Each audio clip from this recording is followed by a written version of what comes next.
multiple times. I definitely will. I'm not gonna freak out. I definitely will freak out. But I'm gonna try to just. I didn't put my feet on his couch. Yeah, I put my motherfucking feet on his couch.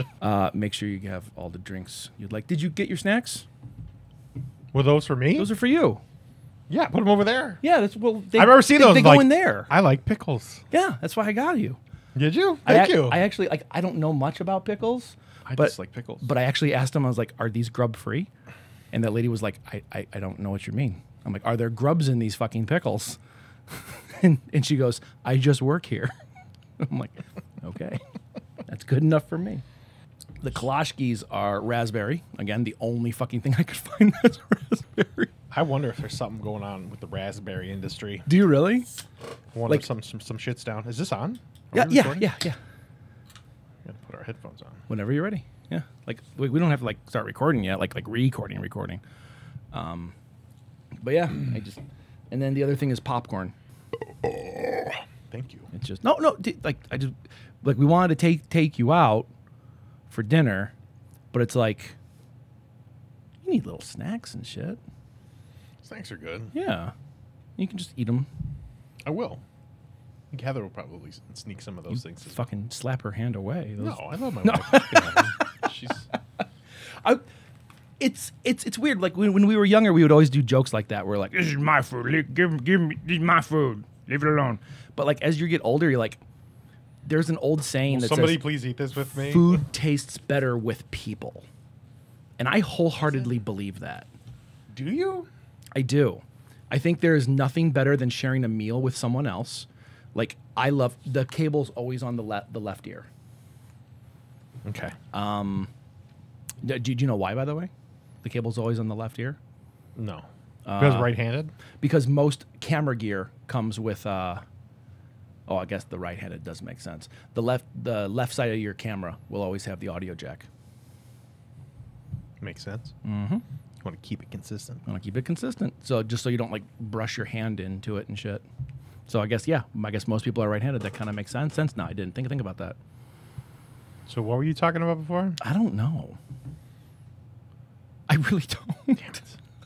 I just remember that I was looking forward to hearing it. Oh, well, grub-free pickles. Grub-free pickles.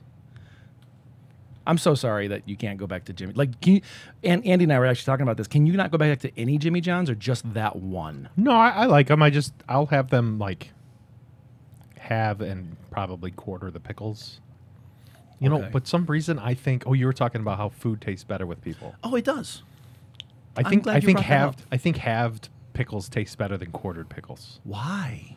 I think it has something to do with the surface area. I think there's more surface area when I'm eating it, whereas with a quarter, maybe not as much. Okay. Like what's exposed, but to me, a halved pickle tastes the best. No kidding. To me, I don't know. Like I'm trying to think. Like the way food is, like, I don't want to say made because like you don't make a pickle by cutting it in half, but essentially you serve it that way. Okay. But like I think the way food is served highly changes the perception of taste. Would you, what is it, the Alina, I think is the name of the place in Chicago where they do all the, it's the only 2-star restaurant in Chicago. Is that as high as it goes in Chicago? I think there's 3, but there's only a handful in America. Really? I didn't know that. And there's none in Chicago. No shit. Oh, holy shit, really? Yeah. So I think Alina is the only 2-star. It's either a 1 or a 2. I've never heard of it. I tend not to like look for those kind of places. Well, Alina was real popular. Like you gotta like get reservations like months in advance. It's like Dorcia from American Psycho. Sure. Yes. Yeah. Yeah, and you gotta have like a really nice business card. Yeah. But I if I remember correctly, at that or be place, the Sausage King of Chicago. I'm just throwing that out there. Gert. Sorry, that's all I can offer. Anyway, Dorcia. Please continue. So I think at that place it's where they like deconstruct the food and they'll like take a strawberry apart and make some like weird foam thing and put it back together. And yeah, it's supposed to be amazing. They have like bubbles that you like breathe in the bubbles of food. I mean, it's an experience. It is, but would you pay money for it? Well, to piggyback off of exactly what you just said, we can record if you'd like to like listen to your recording. The experience is a really important part. An important part, but not the part. It's like saying like a meat of a hamburger is the most important part. It's not. It's a important part. But there's a lot more to that hamburger than the meat. Because I've had really good meat hamburgers, like bison burgers and shit like that. Candy burgers. I can't really taste the difference. But it's what you put on top and how you present everything. Like, I mean, I can taste the difference in between like a Can you? beef patty versus a bison versus ostrich versus. I did not think Wagyu was going to taste as good as it did. I was incredibly impressed. I've had it.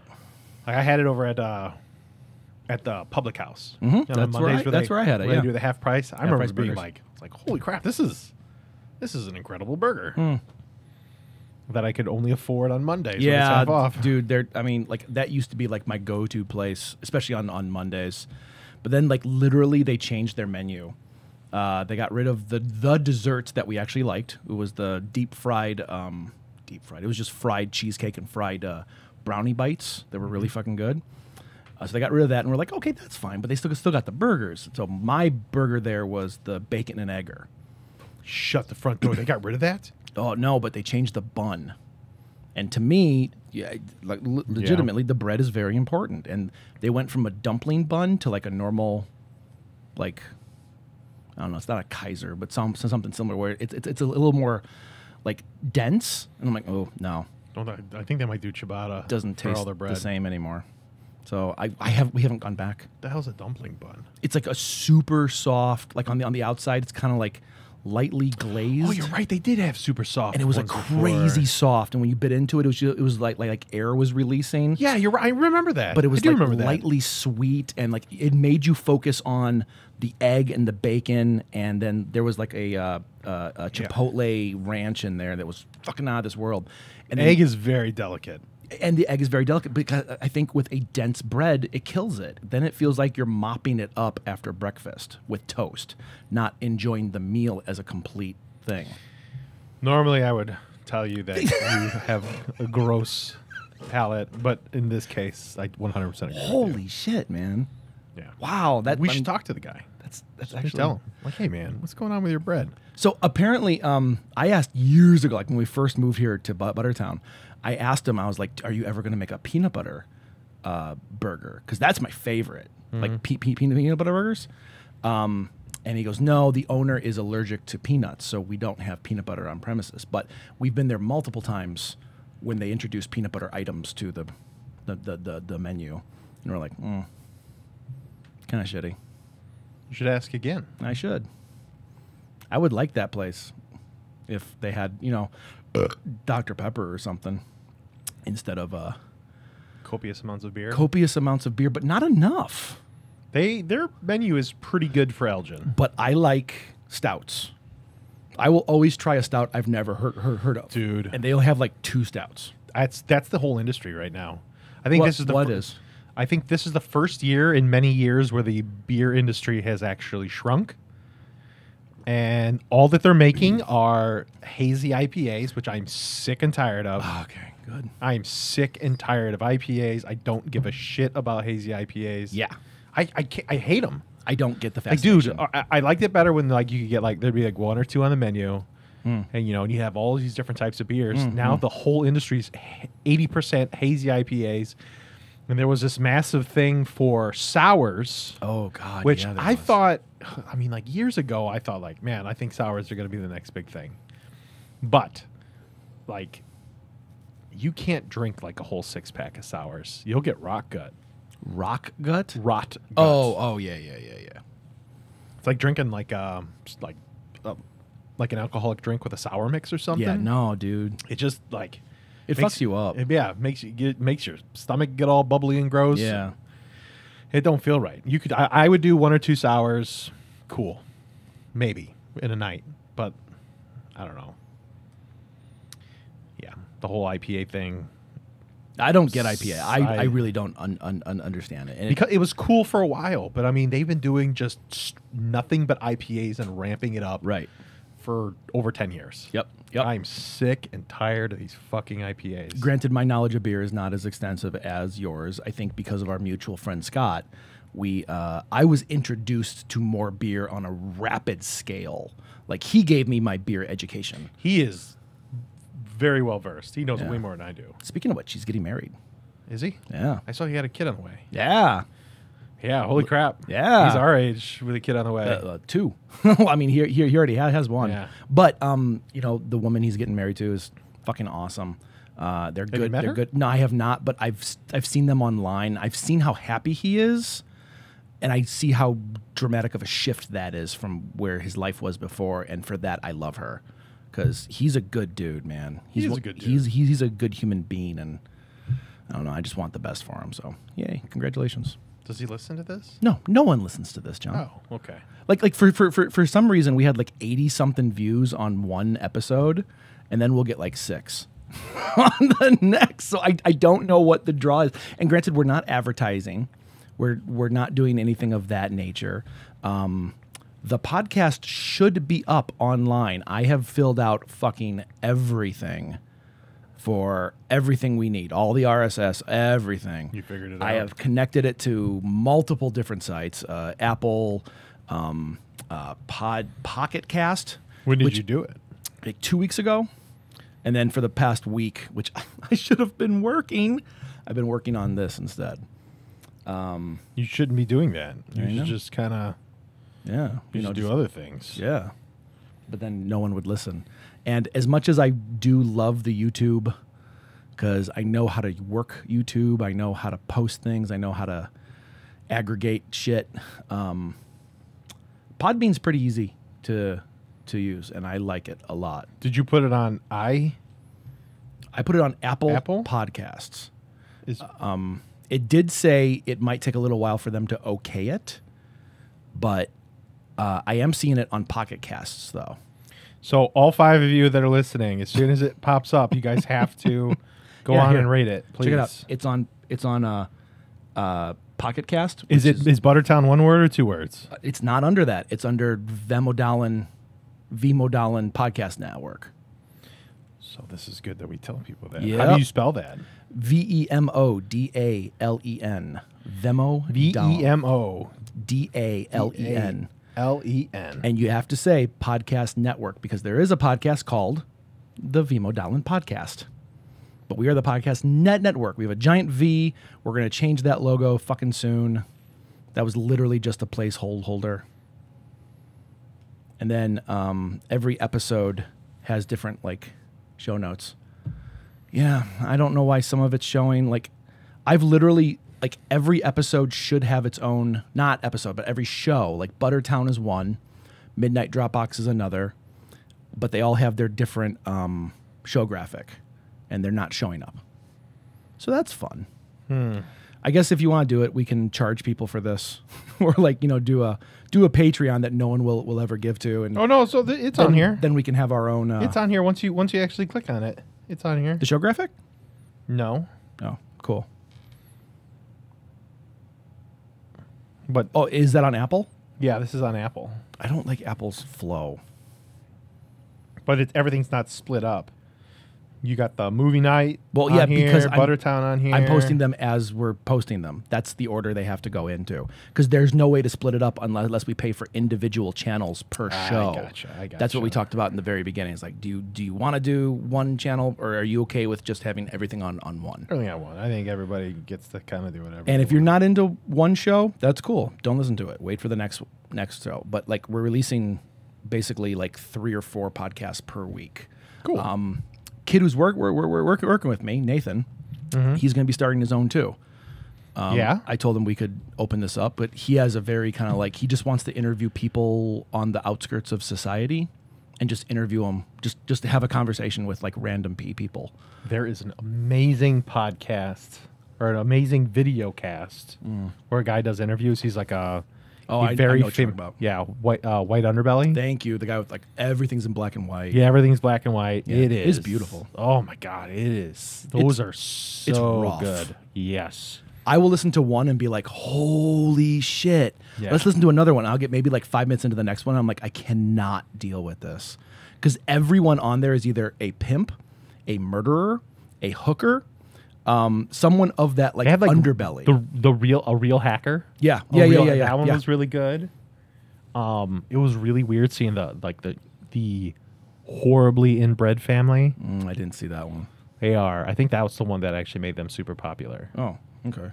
I mean, it's truly remarkable what it is, and it doesn't feel like a podcast. It feels just like a documentary series. Well, it's an interview. All it is just an interview. Yeah. And then, which I guess is basically what a podcast is. He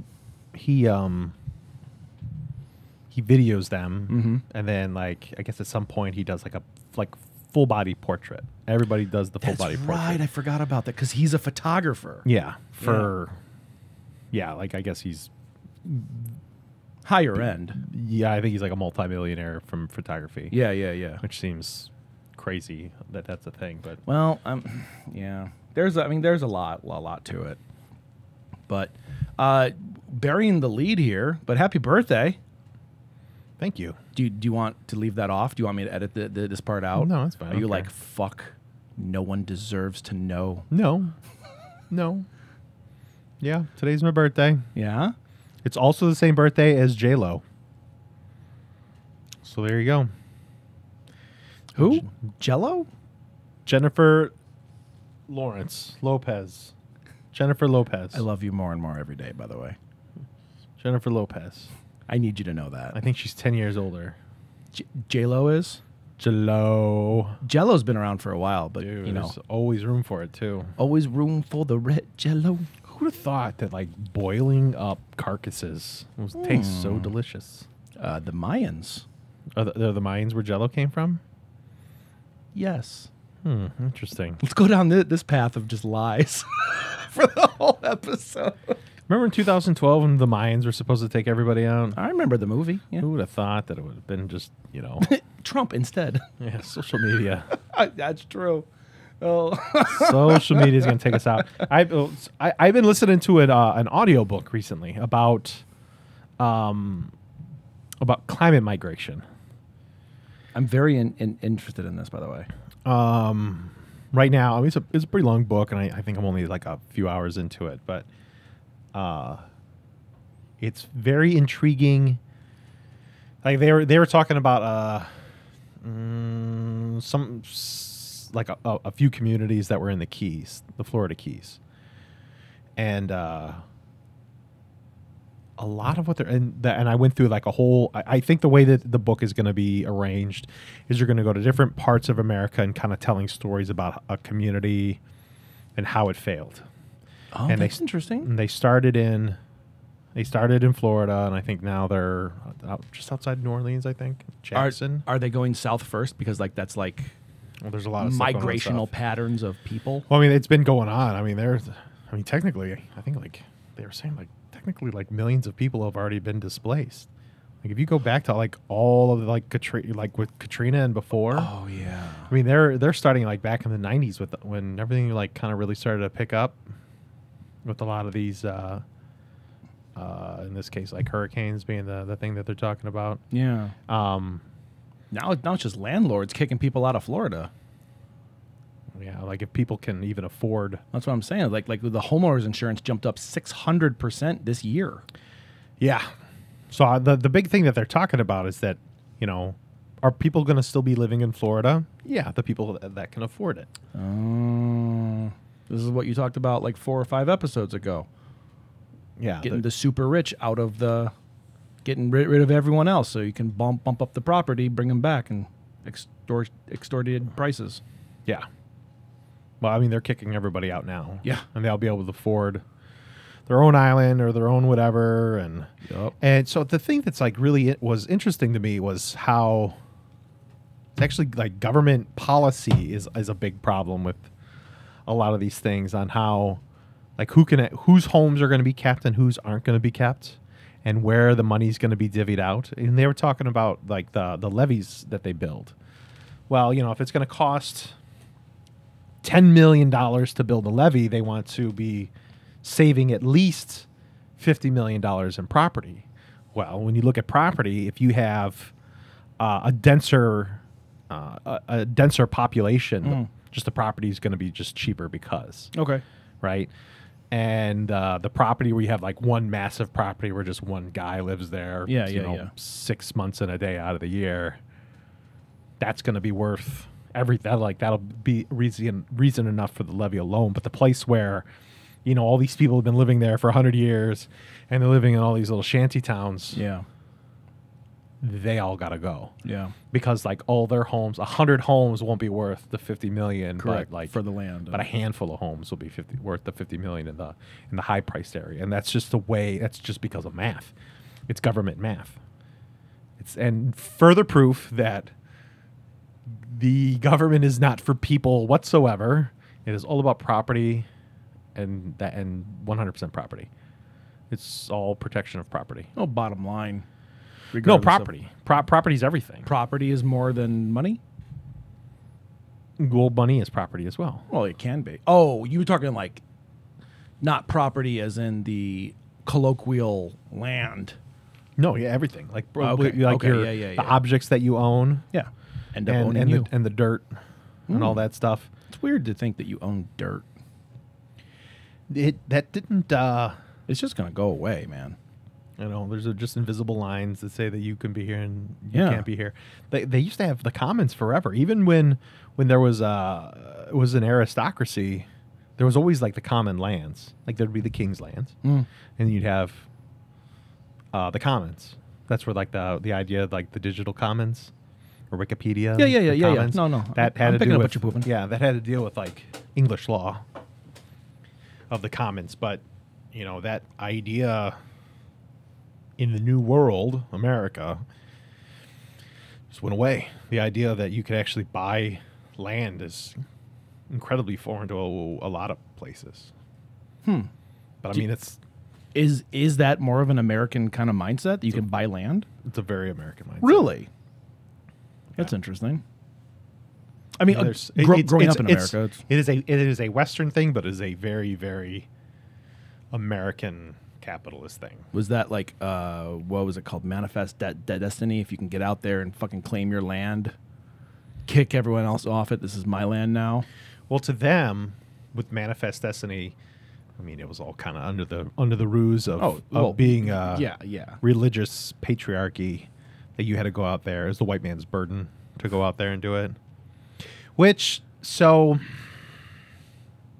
if you were part of the aristocracy, it was kind of weirdly that way, because you had the king did have the divine right. He had the magic blood, and which is so fucking weird. Yeah, the king had the magic blood. He had the divine right, but there was kind of supposed to be some sort of give and take that he would, because he was kind of like the conduit in which God, the way that God operated, like he was supposed to kind of do things for the people. Like if the king would split, like you just get slaughtered, which is why like when Louis the 16th left with Marie Antoinette, like the let them eat cake lady. They hated him, but they never killed him. Like they stormed the Bastille. Right. They kicked them out of their house in Versailles, but they never killed him. They didn't kill him until they tried to leave France. Oh, And they were like, well, now you done fucked up, because there was supposed to be some sort of give and take. So when you think of Manifest Destiny and all that stuff, that was the idea of like, well, it's my job to take care of these people because of, because God told me I'm in charge. Because magic blood, yeah. Because magic blood. But I mean that a lot of that had to do with the aristocracy. But I think like the older I get, the more I realize it is really just like kind of the aristocracy runs everything still. It's just it's not the aristocracy anymore now. It's just individual companies and things like that. Mm-hmm. But now there's no magic blood, and there is no more give and take. It's just all take, and it's just a big monopoly board. And there's no more places to buy, and there's no more hotels, and there's no more houses. Now it's like, how many different places can I own? Not can we own them all, but how many can I own? Like, can I own Boardwalk and this whole side of the board? Well, they really want monopoly. So the funny thing with monopoly was, the original design of the game, it was supposed to be like a teaching tool. Yeah. That you can play the game and it would just be this awful hellscape. But well, if you're playing with you, yes, it absolutely is. I know, I would just lie and just win. That's I've how the game's never won Monopoly, by the way. Wow. Because I'm too honest about Nobody's it. ever really won. That's true. There were rules that showed like you could play this way and play it as an asshole, but like you were supposed to learn your lesson that it sucks to play that way because you can play another way where everybody's just getting along, and nobody like if you can play Monopoly. If nobody buys the property, everybody gets rich. You just go around the board. If you just go around the board and collect $200, socialism. You don't have to buy any of the properties. Nobody buys the properties. Nobody has to pay rent. Yeah. If you do that, everybody gets rich. I kind of want to test that theory out. We should. You should get That a would be board fun. and just nobody buys the property. Yeah. I mean, essentially that's what it is, and then you just get taxed by chance by little things because you have like community chest or what a chance. Yeah, that's pretty doable. But what happens is then you get Munchkin rules, which we know is stab someone in the back because someone wants something. Well, you just want the game to be over. Well, I mean that too. But how do you win the game? Life isn't about winning a game. Life is about enjoying the fucking journey. Agreed. Why keep doing it when you could fuck over other people? Hey, that's it. I was I watched a documentary this week while I was working, and it said in the 90s we had 11 major Hollywood studios. How many do you think we have today? 4. You are correct. We have 4 major studios. Disney, Warner Brothers, and then the other 2. Everything else has been bought and a subsidiary of the bigger studios. So the monopoly shit is really fucking a serious thing. I don't know. That bothers the fuck out of me. It really bothers me. I think, I mean, of course I always go back to movies because that's how my fucking adolescent brain works, but seeing people do their own stuff on YouTube, seeing people create art not for the mainstream, but just for like people like us. We aren't doing this to make money off this. We aren't doing this for the marketability. We're doing this literally because we enjoy doing it. But very few success stories happen like that. And no one will ever invest in someone because it's a fun thing to do. It's a fun thing that John and I sit down on a weekly basis. And we're never going to make money. We're never going to grow from this. We're never going to be like an NPR show or something tremendously huge. And I'm okay with that, because I think the moment things become a job, things stop. Well, I'm not going to say that because I really like my job. I really fucking love what I do. But it comes down to, again, is who owns what? That's scary. I don't know. I kind of went off on my own little tangent. I apologize. I'll rein it back. Monopoly is scary, but you can play it different ways. Interesting. I'm the race car. I am the car. I like the car. My dad would always be the shoe. We literally just picked the same thing, but I don't think you listened to what I picked. So you just thought, like, which one do I want? I want the car. Jay, you can have whichever one you just said. My dad would always be the shoe. Why was he the shoe? Because he always had like some like shitty excuse. I'm the shoe because that's all I am. Good to you people. Then that's how the game started.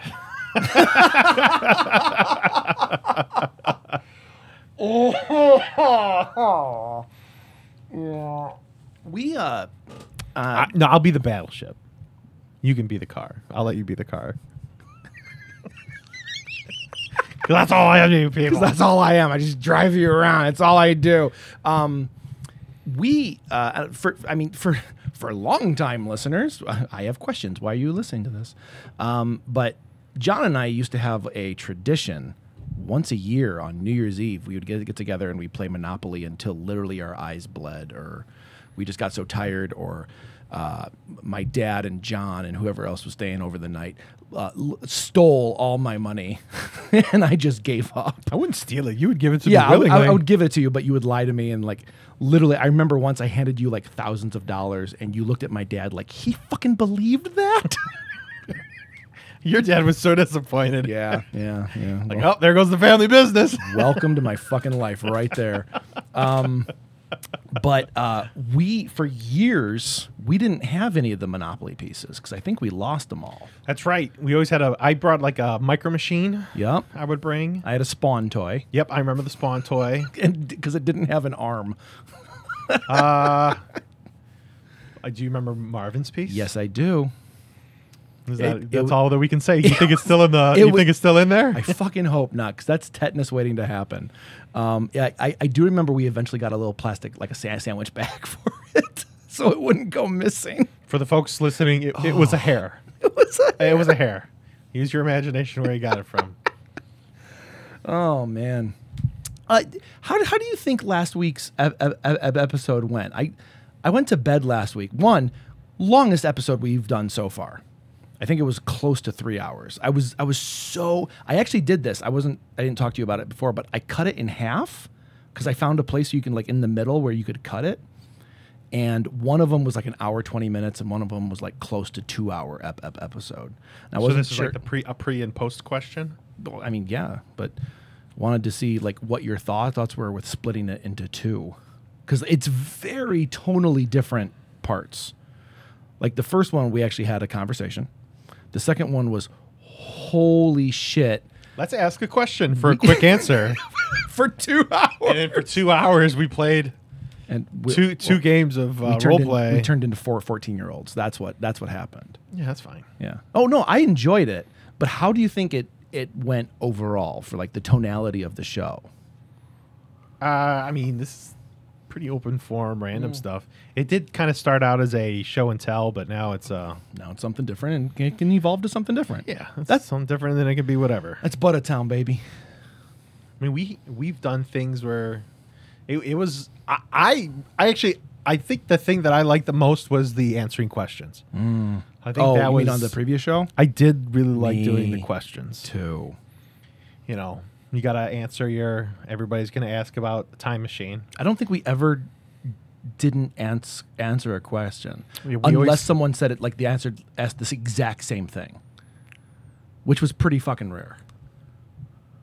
But I think we answered every person. Every who wrote new to us. person asking a question. Oh, that's true. Except for the two assholes who would write every week just to like skimp us, just to like. Somebody would always ask a question about the time machine. That's true. But the thing was, I don't think people were trolling us. I think that's a good question. People just want to know the time machine question. Well, I think that's very telling of character too. So if you guys have questions, we would love to have them. Like I would take it. Last week we had Logan write in. Did we get any of this? No. What was the last one that came out? The last one that came out, the one to date, was The Social Media is Dying.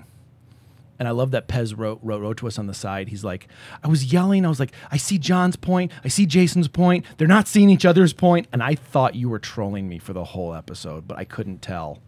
Because like you sounded like legitimately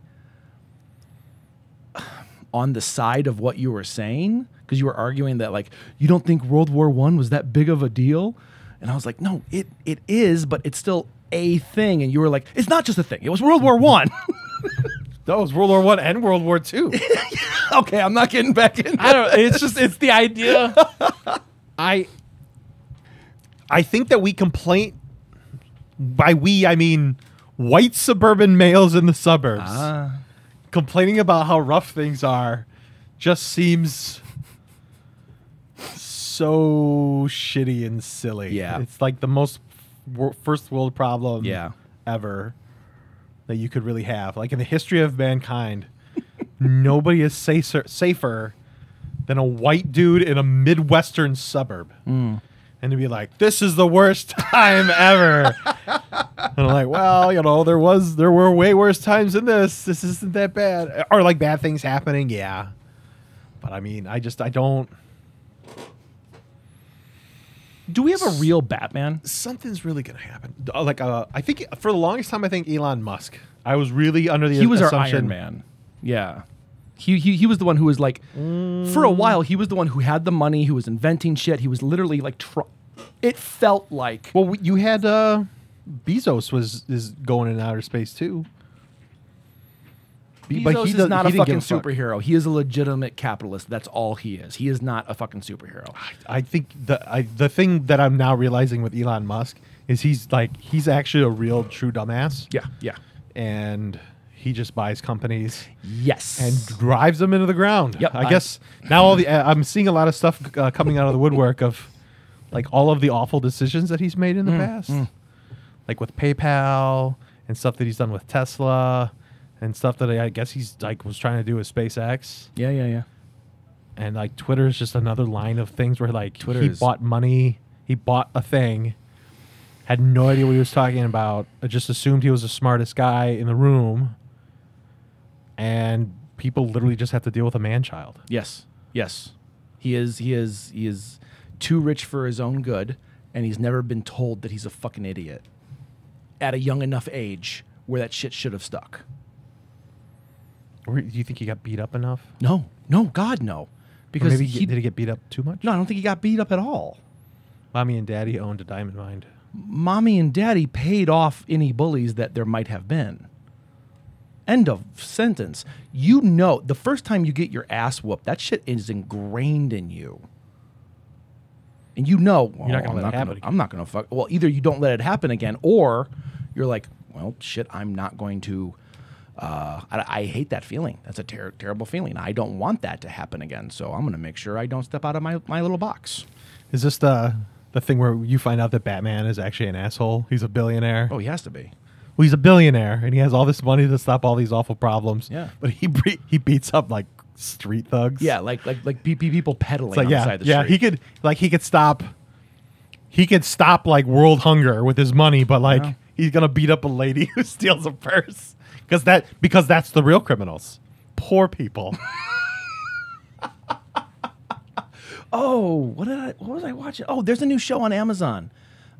It's called I Am a Virgo. It's written and directed by the same guy who did Sorry for Bothering You. Do you ever see that movie? No. It's fucking awesome. That's the movie where the black guy, he gets a white voice and he becomes like this amazing salesman on the phone.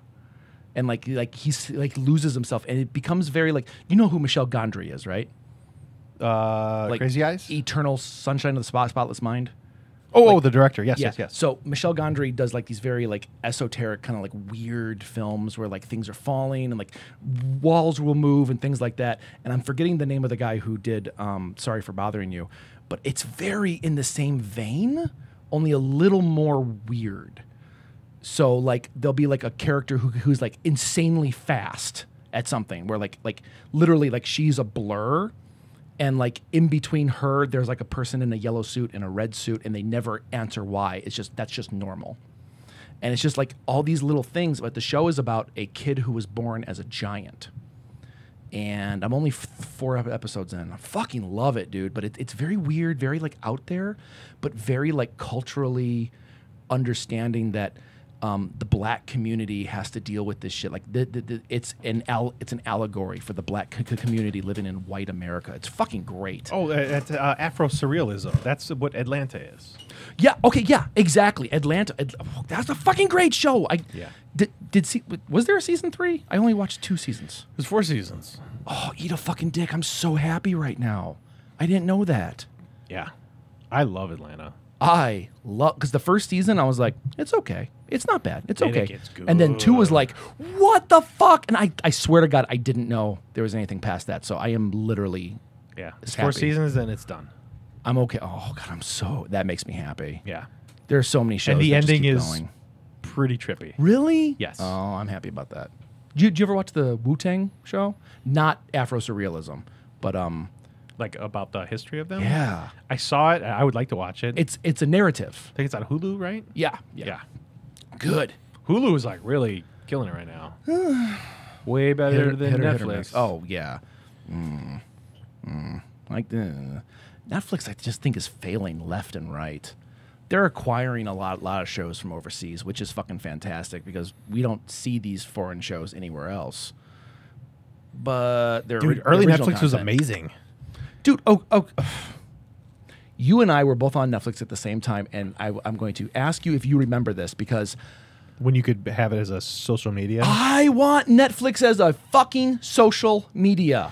Dude, would you though? Like, Yes! Look at Facebook. Can you Fuck imagine Facebook. Can you imagine Netflix being Facebook? Yes, because Oh, fucking so gross. movies are communal, man. It's about sharing experiences. The best thing about Netflix... Prime? You could do Prime where you watch the show at the same time. Not the same thing. I want the Have you ever done a library. watch party on Prime? I have. And it How is it? What is it? Like, what it's is nothing. it? You play the same movie at the same time. That's it. That's it. There's nothing special about it. So if I hit pause, it hits pause for you? I think so. We I should do it didn't hit sometime. pause. We just fucking watched the movie. Who's we? Me and Twitter. This is back when Andy and I were doing the movie nights like really regularly. And we had people watching and we just invited them all in. There's only 3 people. Oh. One of them was Andrew. But anyway, Netflix was so fucking cool because you could review movies and your review stayed on your channel, on your page. They had an opportunity to be a solid aggregator, Yes! and they threw it in the garbage. That's what it is. They literally could have been. Amazon's the only aggregator. Like, they're a standalone aggregator. They make money because people decided to review for free and not get paid for it. Yep. And it's like the greatest review. They're the greatest review system in the history of mankind that also sells stuff. That's agree why with it's that. amazing. Well- Because there is so much content to buy on Amazon. yes. And the hard part is finding out what's worth buying. Right. Netflix had an opportunity to be the greatest, like, Yeah. the greatest aggregator of TV shows and film ever, and they threw it away. But they had it because everyone could vote for their own movies. Everyone could review their own movies. And then you go to someone else's page. Like I would go to your page and you had a list of movies that you watched. And You I would would actually compare. you could have a real say in a company that had a Yes. shit ton of money Yes. to make movies happen. And that's why they don't do it. Why would a movie company ever listen to the watchers of the movie? They wouldn't. They got to make their money back. They care about the fucking dollar bills. Because what happens if they like something that costs a lot of money? Yeah. Well, dude, I mean, not only that, but listen to any fucking movie, like news, like a true movie news place, a movie news podcast, show, whatever. All they care about is opening weekend. How much money did it make opening weekend? Maybe the next couple weeks if it's a blockbuster. But that's it. They don't give a shit. They don't care about the fucking reviews. They care, am I making money? Will it make enough money to make a sequel so I can make more money? That's the fucking formula. And it's sad. Dude, if I'm going that fucking hard and spending a year of my life to make a movie, I kind of want to fucking know what people think about it. Because the dollar bill doesn't say shit. The number 2 most watched movie, number 3, because it just changed this week. The number 3 most quote unquote watched movie in America is what? Because Barbie and Oppenheimer beat it out. Oh, I was going to say those are the 2 that I'd be thinking of. And both of them are supposed to be fucking trash. Wait, I heard that they're great. It's from who? No. I just like sparking controversy. Oh. Apparently Oppenheimer's like really good, I'm super excited about both of them. but to be it's honest. technically there are issues that pissed some people off. Like there's no silence in the whole movie. It's just constant score for like 2 hours. Oof, no pause. Yeah. That would seem like the type of movie that would want to pause. Yeah. Who did the score? I don't know. I can look it up right now. We live Is in it the Hans age- Zimmer? It's got to be. I mean, that would make sense because he works with everything else. Yeah, I don't even have to spell it. All right, number 3. What would number 3 be? Number 3, I don't know the name of the fucking movie. I don't care. I'm never going to watch it. It's about child and human slavery into the sex trade. Oh, this is the QAnon. It's the thing. QAnon without being QAnon. Like they've gone on record and say we're not QAnon, but the director and the producer have all been on the boards and they all have like voiced opinions. The guy who played Jesus in Mel Gibson's thing. Oh, is that who it is? Cavill. Yeah. Oh, Henry Cavill. Yeah, it's him. He's the director. Oh, I didn't know that. Fuck yeah, he's balls deep in QAnon. By the way, any movie that advertises as like do you remember when COVID was like just starting to loosen up and you had all these like big name actors, they'd be sitting on the set of their movie and they're like, make sure you go back to the theater to watch this. This is a movie that deserves to be seen in the theater. Fuck you, I will not watch your movie regardless. Even if I'm interested in it. If you're peddling shit like that to me, like that, being like, you have to go see this in the theater. Go see this movie. Fuck you. I remember the first big one was Tenet. Ugh, fuck that movie. That movie sucked.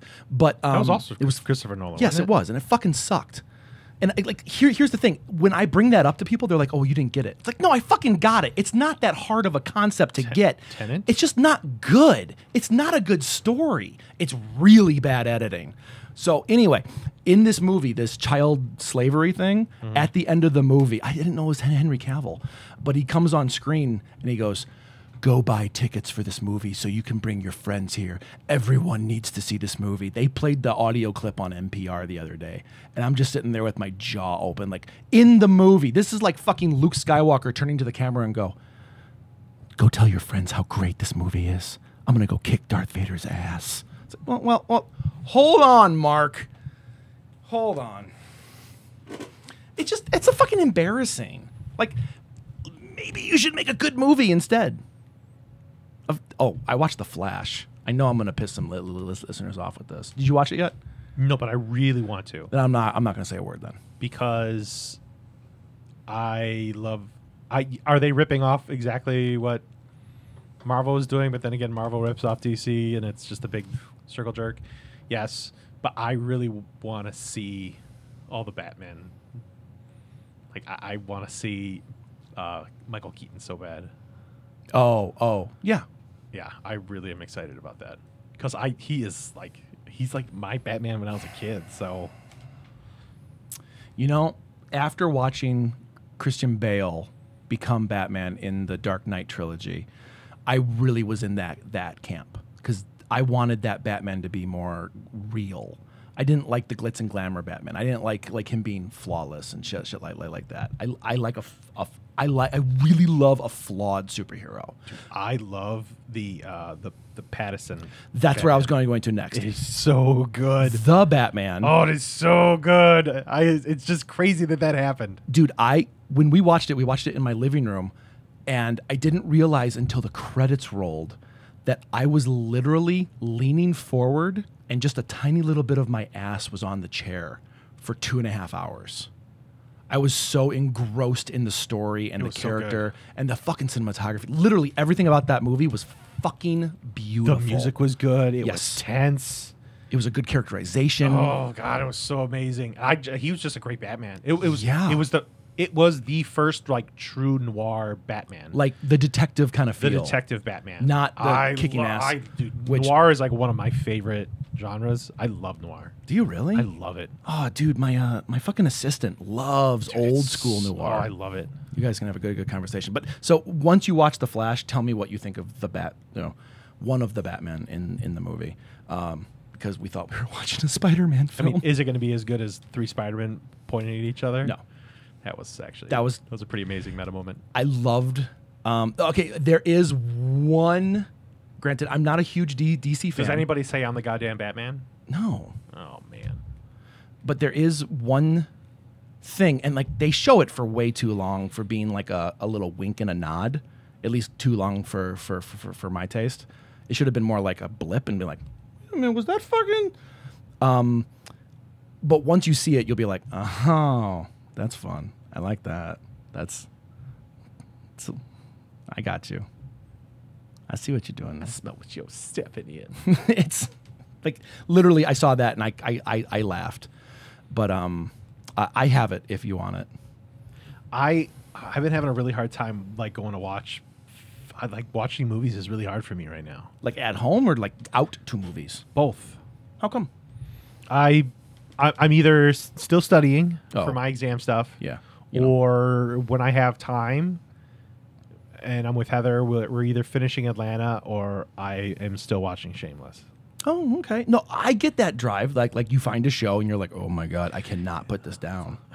So from what I've looked at, it's I just got done with the 4th season a little while ago, and from what I'm seeing online, like it's hard to do research on something that's already ended, Yeah, right. and like trying to figure things out, and it doesn't. I don't want to get ruined, but it seems like the first 4 seasons were amazing, and then looks like it peters out. Oh, from I what it didn't know looks like. that. But like I don't know. It's like one of those things that's like, all right, I'm 4 seasons in. There's 11 seasons. Oh, I forget that too. It's like, man, 11 seasons for me, like not really to like this as much. I mean, okay. But it is very funny. It is very original. They're always keeping you on your toes. Be careful with original, dude. It's a remake. Yeah, but like it's another thing where we stole it from another country and did it better. Hey, which Office do you think is better? American. It literally, like, I refused to watch it for years, and then eventually I sat down and I was like, I hate season 1. I don't think the American Office season 1 holds up by any stretch of the imagination. But season 2 and on, I am 100% on fucking board. Absolutely. Yeah. But I mean, it is a Russian novel Oh, I didn't know that. in America, because it is. Oh! You mean like a Russian style novel? Yeah, and then it got worse. Yeah, exactly. Nothing. It is. It always gets worse. Everything. There is like no. You'll always just like. You'll try and take some sort of sense of happiness, and it is immediately taken away. You are never ever satisfied, because they're constantly taking away, and it is really, really good. It's good. I think it's good because of that. Yeah. Because you're just trying to like, it's funny, but you're always just trying to get you're like treading water in the ocean, and you just hope to God to get like a good breath of air. But I gotta keep doing this. So Oh, that's a good analogy. I like that. I have a hard time like wanting to dedicate 2 hours to something. I don't know. Like I feel like my attention span is shot, and things just aren't worth the time. Okay, this is a fucking great topic because I'm having the same thing in reverse. I think worth the time is the number one issue when things come down to it. But except for what me and Andy are doing, like we're going through like all these bad movies and trying to like find the fun ones. And it's very hard for me to justify sitting down for 2 hours and watching a movie that will end. I don't give a shit. I would rather put that time toward 2 episodes of a great show that I'm going to watch an entire season of 12 episodes. That's exactly why. And I want the experience of that long That's exactly story. Why. It is very hard that like 2 hours is like, okay, that was nothing. Yes. And like, I don't like, man, when I was in film school, I felt like this too, on a smaller scale, because everything in film school is you have to do short films. Okay, obviously, because you got to do like 8 per fucking quarter or whatever. And everyone's like, "Oh, short films are great. You got to watch these short films." I don't fucking care, because I'm not going to get emotionally attached to these characters. So by the time something you watch happens, Up though, and you know that's possible. Well, hold on. Yes, that is the one fucking that and Kiwi are the only 2 things where you can do a masterful amount of character development in an extreme short amount of time. Well, that maybe you just answered your question, or your answer, Well, or got to maybe to the heart of the predicament, is that it can be done, but that people aren't, because Yes. everything feels very lazy. Everything. Okay. So the rule of thumb is for movies is about the story. Okay. That's why, and TV is about character. Okay, we follow a TV show not for the story. The story is a fun thing, but we follow TV more for the person involved because we're emotionally involved with them. We spent more time with them. Think about like your friends versus someone that you don't know. Someone you don't know might seem pretty cool, but you would rather hang out with your friends any day of the week. You know, I would rather hang out with this TV show, spending time seeing their new adventure, even if it's a fucking sitcom or like a monster of the week show. I'd rather spend time with them than watch an hour and a half of someone that I'm never gonna fucking see again. It's like sex with someone that you really love versus a one night stand.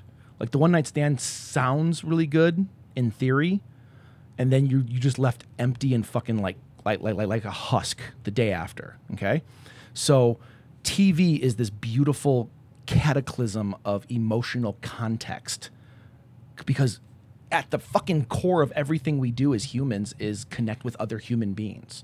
No matter what you want to do, even if it's fucking alone, chances are you're still connecting with someone else on some kind of scale. Do you feel like that film is in crisis right now then? I think that's a drastic jump.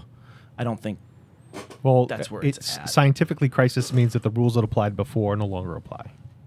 Oh. I think we're living in a second true indie age.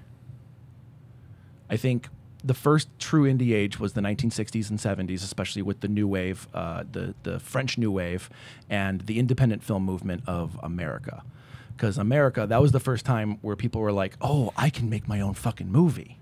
And people would like Easy Rider and shit. That wasn't a studio film. That was just people got together and they made a fucking movie. And they sold it to a studio. You think we're getting to an indie age? No, we've started it? No, we're already in it. We are very much Name in one it. indie movie. Fucking tons. Name one. I can go off on a fucking list of this. Gamers 2 Darkness Rising. I have the Blu-ray and DVD upstairs if you want me to go grab it.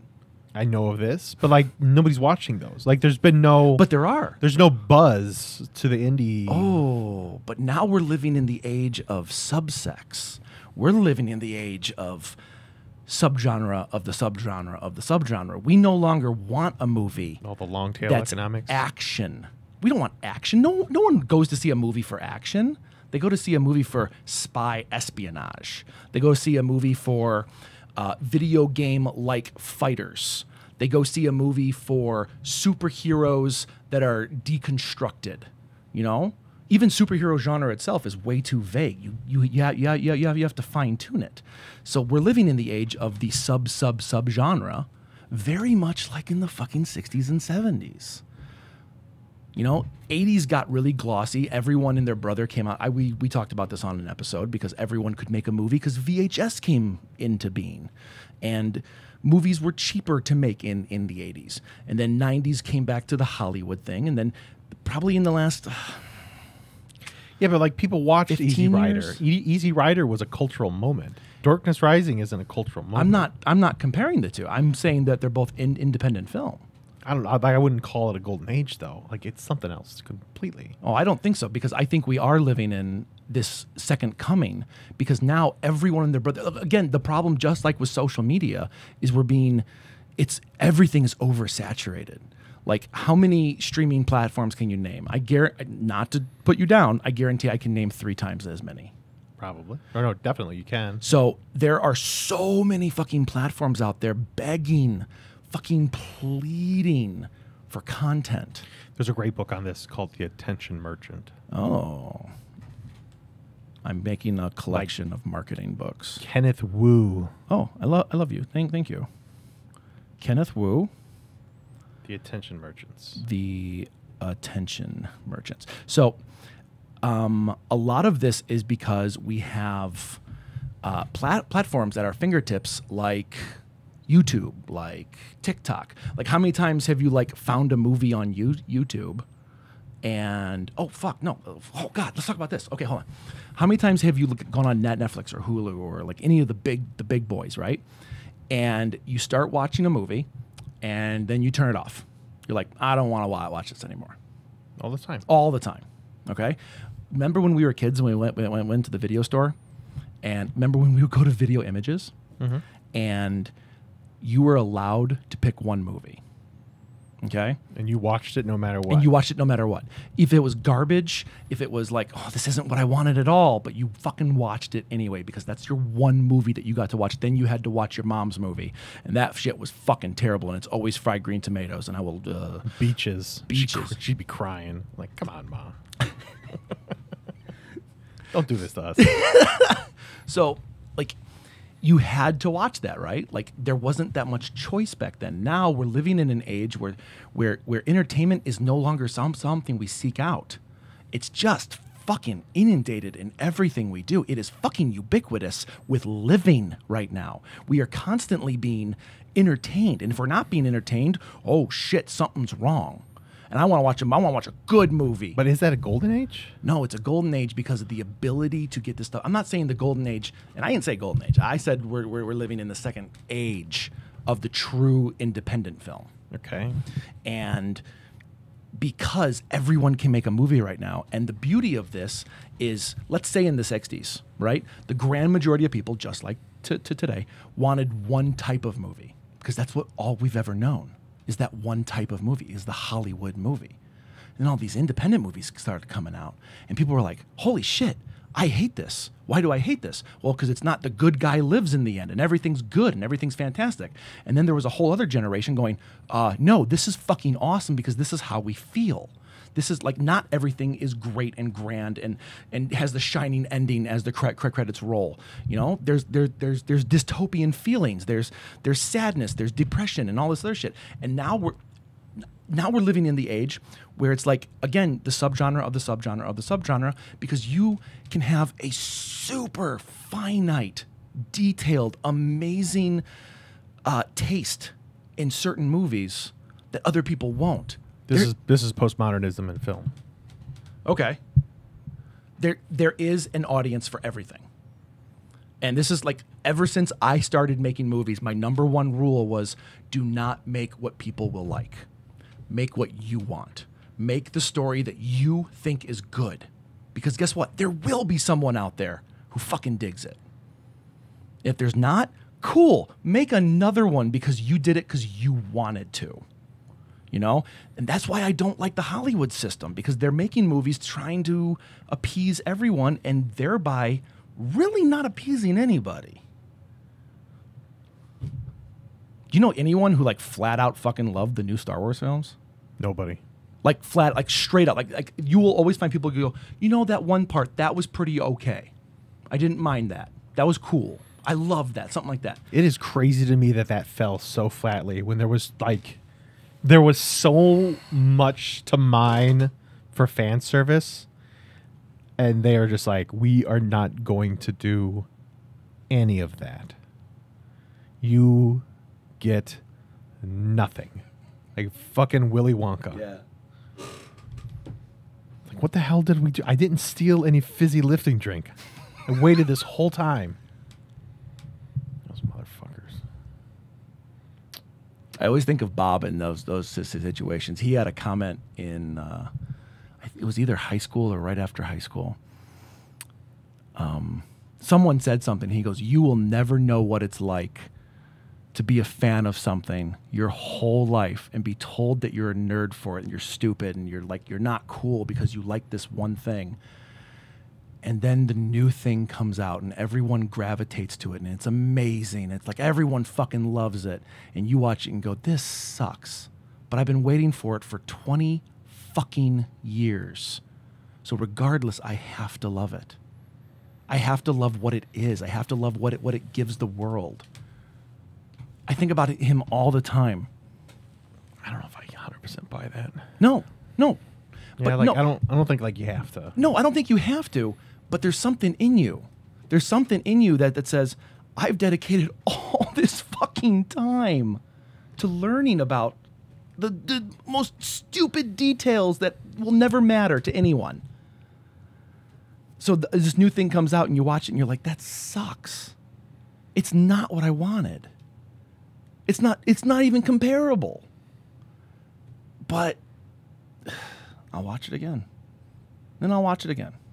and I'll watch the next one. Yeah, but isn't that what is that? One of the logical fallacies, the sunk cost fallacy. Well, yeah, I mean, yeah. That's the sunk cost fallacy. Yeah. I get that. It's a logical fallacy to think that way. Like, no, you absolutely can fucking jump ship. Yeah. Like I did with Star Wars, by the way. Besides Mandalorian, I liked parts of Andor. I think it was a little too. I did like not so Andor. I liked Andor. You know what? Oddly enough, I like Solo. Did you? Andy fucking loves it. I love Solo. I don't know why Solo got such a bad rap. Yeah, it was dark, but like I don't really care. Oh, I didn't think it was dark at all. I think that's what Ron Howard brought, the lightness. He brought the because it was written and directed by the Deadpool guys, and they were like, we're gonna make a buddy cop movie, like a buddy vigilante movie, and we're gonna make it a comedy. No, I mean dark as in like it looked too dark. Technical issues. There dark. definitely were. I forgot about that. And I liked what was that? Not the TV or movie. The one movie that everybody loved. Rogue? Yeah, Rogue One was fucking great. Like those are awesome. They're modern day versions of the old stuff. Yeah. Which, I mean, that's kind of what people wanted. Yeah. You know, that's what looked cool. That was the universe. Like, why couldn't they just do that? Yeah. You don't have to have a Jedi in there. Matter of fact, they removed the Jedi. So you juxtapose an entire film with no Jedi, and to have a Sith like kick ass at the end, it was amazing.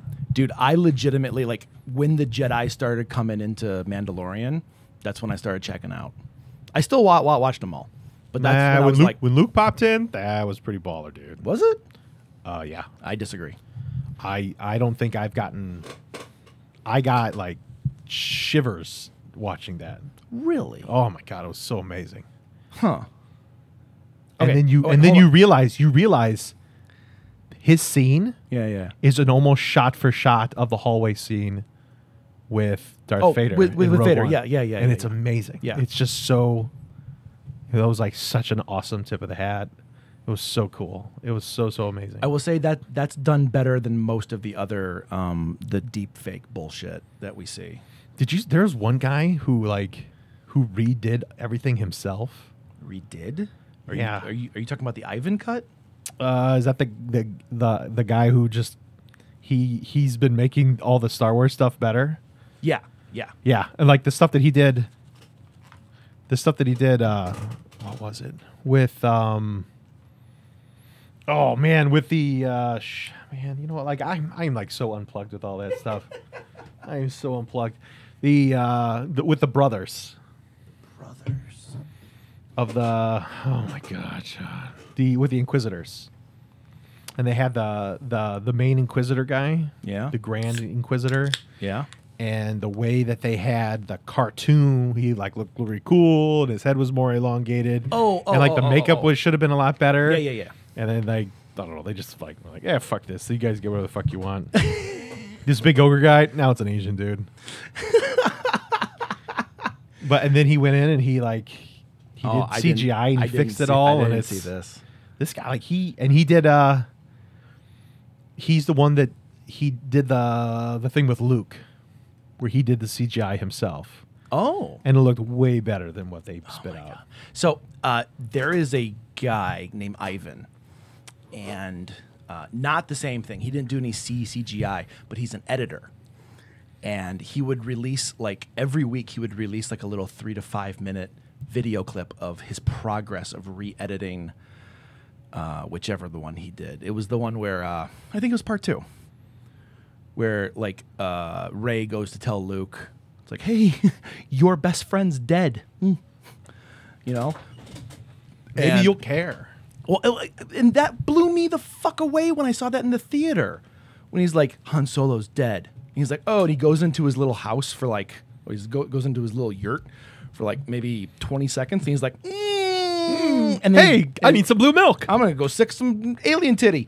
And like, it didn't fucking make sense. Like, I was like, what the fuck?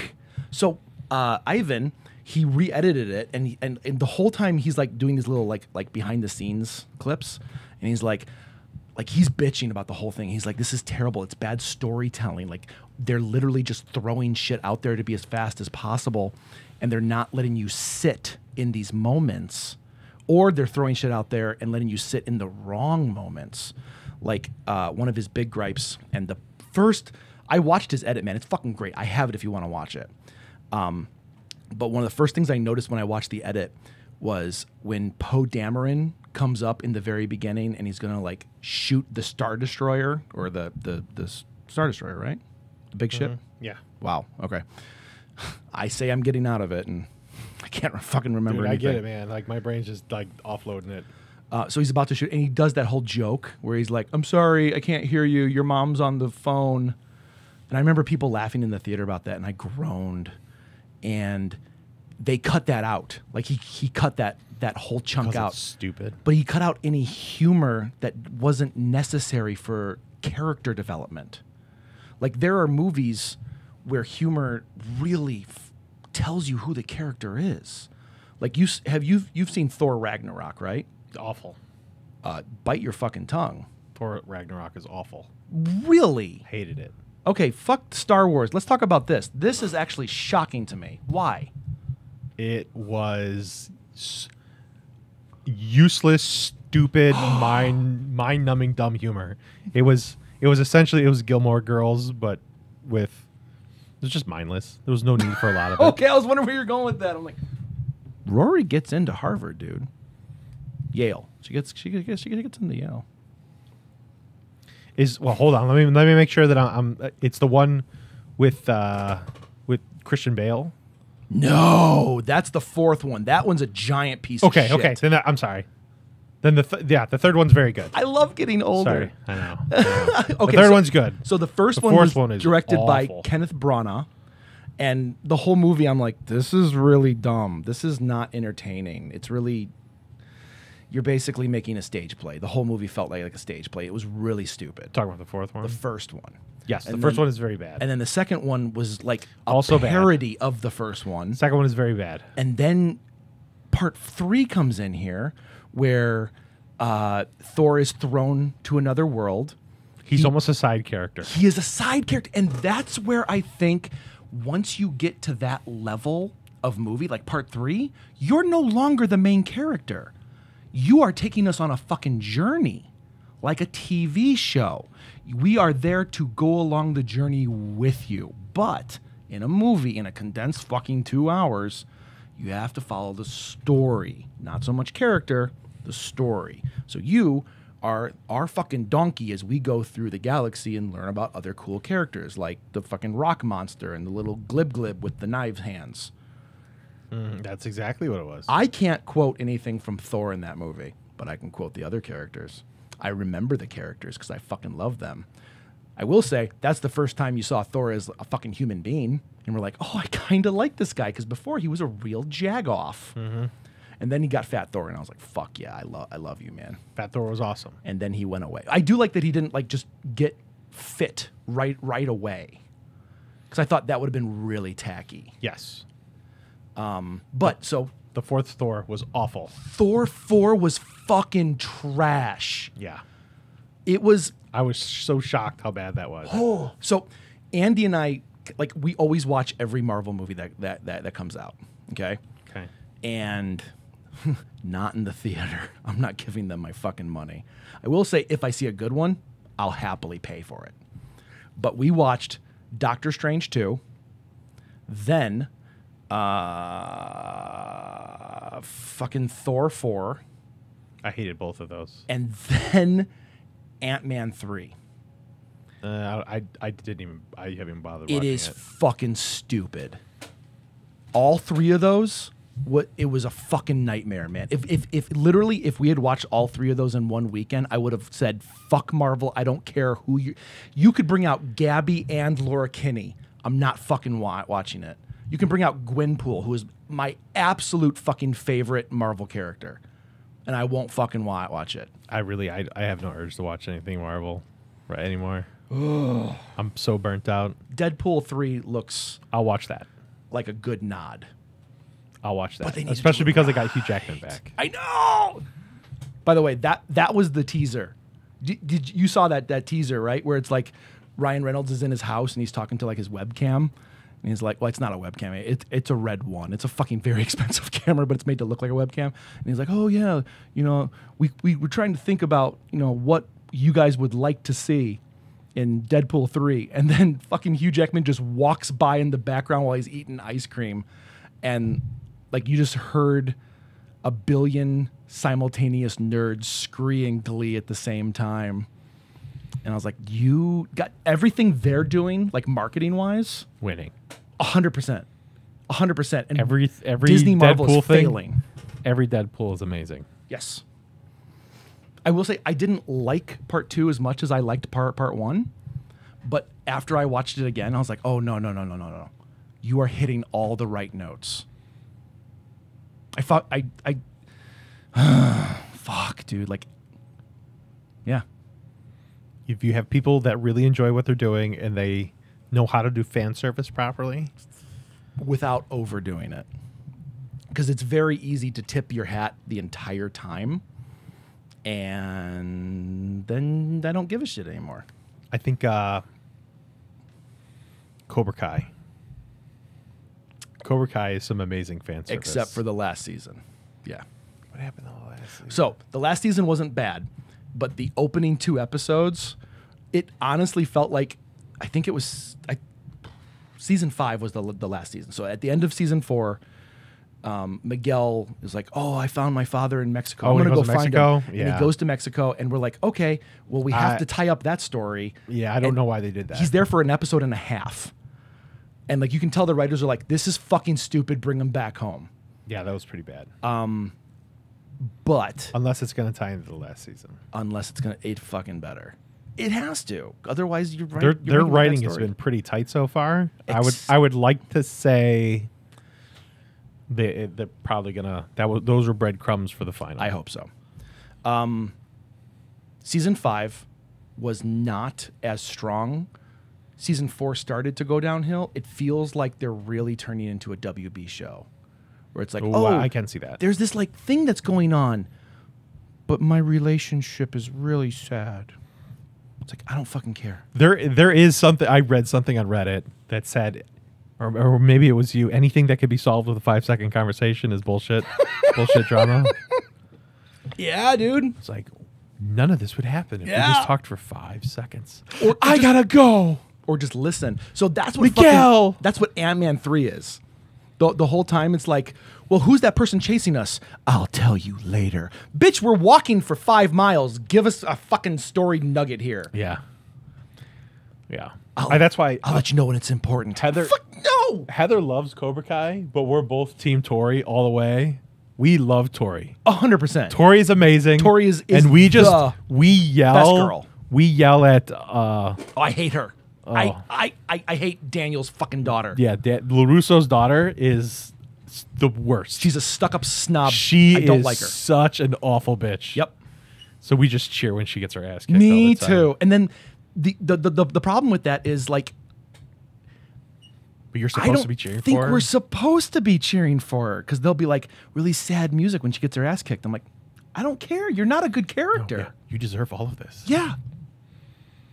You're literally the worst spoiled asshole. Yes. Well, her little brother is a giant piece of shit. Yeah.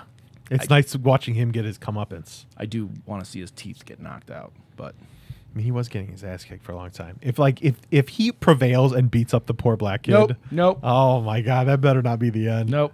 You don't get to be a fucking douche nozzle for 5 seasons and then be okay at the end. Sorry. It's like Trump coming out of office and everyone going, well, you tried. No, fuck you. Fuck you. It does make my heart full and warm to know that we've had more seasons of Cobra Kai than we've had Trump. So, small victories. Yeah. Yeah. That is my entrance into the political landscape conversation. There's been more seasons of Cobra Kai, and it has lasted longer than the entire Civil War and the Rebellion. Yet there's still people waving flags. When I lived in Georgia, it shook me up to see how many people still had like the rebel flags and shit flying in front of their house. States' rights, man. Yeah, explain to me what states' rights are. But it means I can take away from others. It's my right to take from others. Fucking assholes. Fucking Russians. Stupid Ruskies. So, yeah, do you think... man, I really hope Ukraine wins. What the fuck, man? Why do I feel like... why do I feel like there's a lot running on this thing? You know, I remember when Russia went into the Crimea and thinking like, holy shit, like we're really watching some history right now. This is going to be the opening throws of something really big here. And yeah, I mean, now we're like a year into this war, and it does feel like there's a lot at stake here. It doesn't feel real. It like the war itself, it doesn't feel real. It doesn't feel like... Did you hear what's going on with cluster bombs? Right, no. Okay, so cluster bombs, I worked with cluster bombs, and they are fucking hella dangerous, but the UN says that you're not allowed to use them anymore. Because cluster bombs are scary as fuck. All they do is just create little bomblets and just like unexploded ordnance everywhere. You're going to turn your entire country into a minefield. Oh, Jesus. That you can't go to, you know, and there's still people who are like stepping on landmines and bomblets from countries from decades ago still, because you're turning into a wasteland you can't even use. You know, unexploded ordinances are awful. There's still parts of France that people won't be able to go to for probably hundreds of more years because of all the unexploded ordinances from World War I. And it's crazy. And we had a massive stockpile of it. And it's crazy that Ukraine was running out of weaponry, and Biden gave them cluster bombs because we had a stockpile that we technically can't use. And so now we're using them on Russian troops. Oh, okay. I heard this in passing. But Zelensky he's saying I'm using them on my own land. So he's turning like massive swaths of Ukraine into useless wasteland. Land. Jesus Christ. Yeah, because you're littering it with hand grenades. But what else is he gonna fucking do? I know. But I mean, it's one of those things where like you lose kind of like the moral right. Mm-hmm. I mean, war sucks. Yeah, but there's only so much you can take before you gotta fucking punch the kid back. The problem is there's just Russia has so many people. You know, they haven't really been known on like winning wars with quality. They've been winning with quantity. Yeah, it's like this massive war of attrition. Like the only thing that could possibly happen is that Russia they'd have to collapse in on themselves. Like, how are you going to like draw them out? They definitely have the land advantage. Yeah, but there's not that much. Well, with global warming, they're actually getting more land and getting more seaports because they're landlocked. The only place where they actually were able to have a port was by them taking Crimea because they had to. Oh, but it just feels like the thing that's crazy is like there's people in America. Do you remember when Russia was the bad guy? Like, it wasn't that long ago. No, it feels like it wasn't that long ago. Every fucking movie was it, and it was. Conservatives were the ones that were like the most anti, like Chinese. Russia. Oh, yeah. You mean in the 80s and shit? Yeah. Yeah.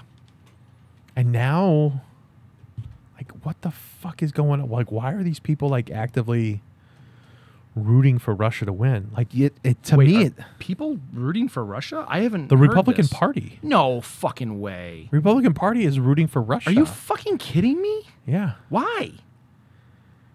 I don't know. It doesn't make any sense to me. A lot of them are saying that like Russia had a right to take the Ukraine because Ukraine is like technically, a part of it and they should be able to have it back. Oh, let's fucking argue that for a second. Let's. Ukraine. This is my fucking country. No, it's not. The Ukraine Took it gave from up the Indians. The Ukraine. Well, yeah, there's that too. Ukraine gave up their nuclear weapons. All the nuclear weapons were in Ukraine. Right. And there was a treaty that was signed by Boris Yeltsin, I want to say, when they gave them up. Whoa. Okay. Yeah. That's vaguely familiar. And the treaty said that they would never invade the Ukraine. And then they invaded the Ukraine. Well, of course, because what are you going to do? Sue us? I mean, this is it's an oligarchy. The only thing that I can think of is that the conservatives want an oligarchy. Why? They're actively, because rich. It's like straight up just rich people running everything. Yeah. They've completely removed people vote. It's what Russia has is probably a true republic. I mean, it's only the people who quote unquote matter are the ones who get to have a say. They're the only stakeholders. And it's so crazy to me that I'll hear people, when I talk about democracy, they'll always say, well, this isn't a democracy, it's a republic, and they'll want to correct me. And I'll tell them, you do realize that in a republic, if we go back to a true republic of what the founding fathers actually wanted, none of us would be able to vote. We don't have a say. We wouldn't have a say at all. We would be like Russia or just be an oligarchy. The votes would be, I don't know, just ornament. They fell off the truck. Yeah, that was my best Italian. That was pretty good Italian. Thanks. An Italian Russian. I get a spaghetti. A spaghetti. Yeah, so I don't really. There's so many things that I just plain old don't understand right now.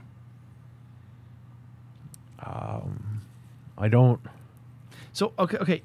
Explain this to me, because I've listened to the reasoning behind this, and it still doesn't fucking make sense. The Russia was a part of the UN, right?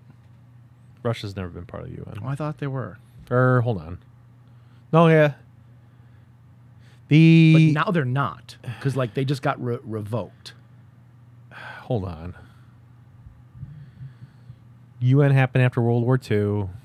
The un-Nazi'd the world. This is where they wanted to remove any sort of tangling alliances.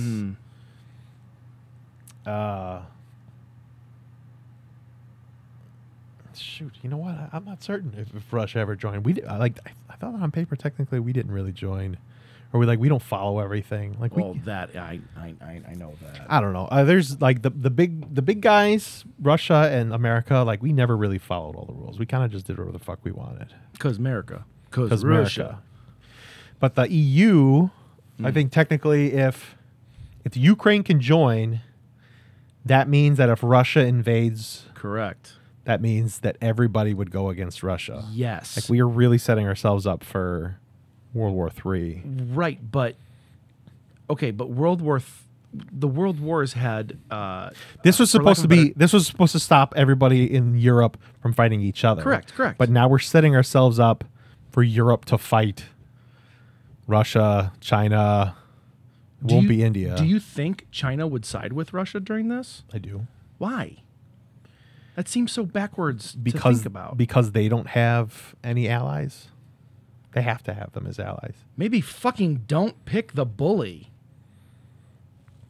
They think that we're the bully. Oh, and they're not 100% wrong. No, I get it. It's just I don't get it, I don't fucking understand. So it's geopolitics.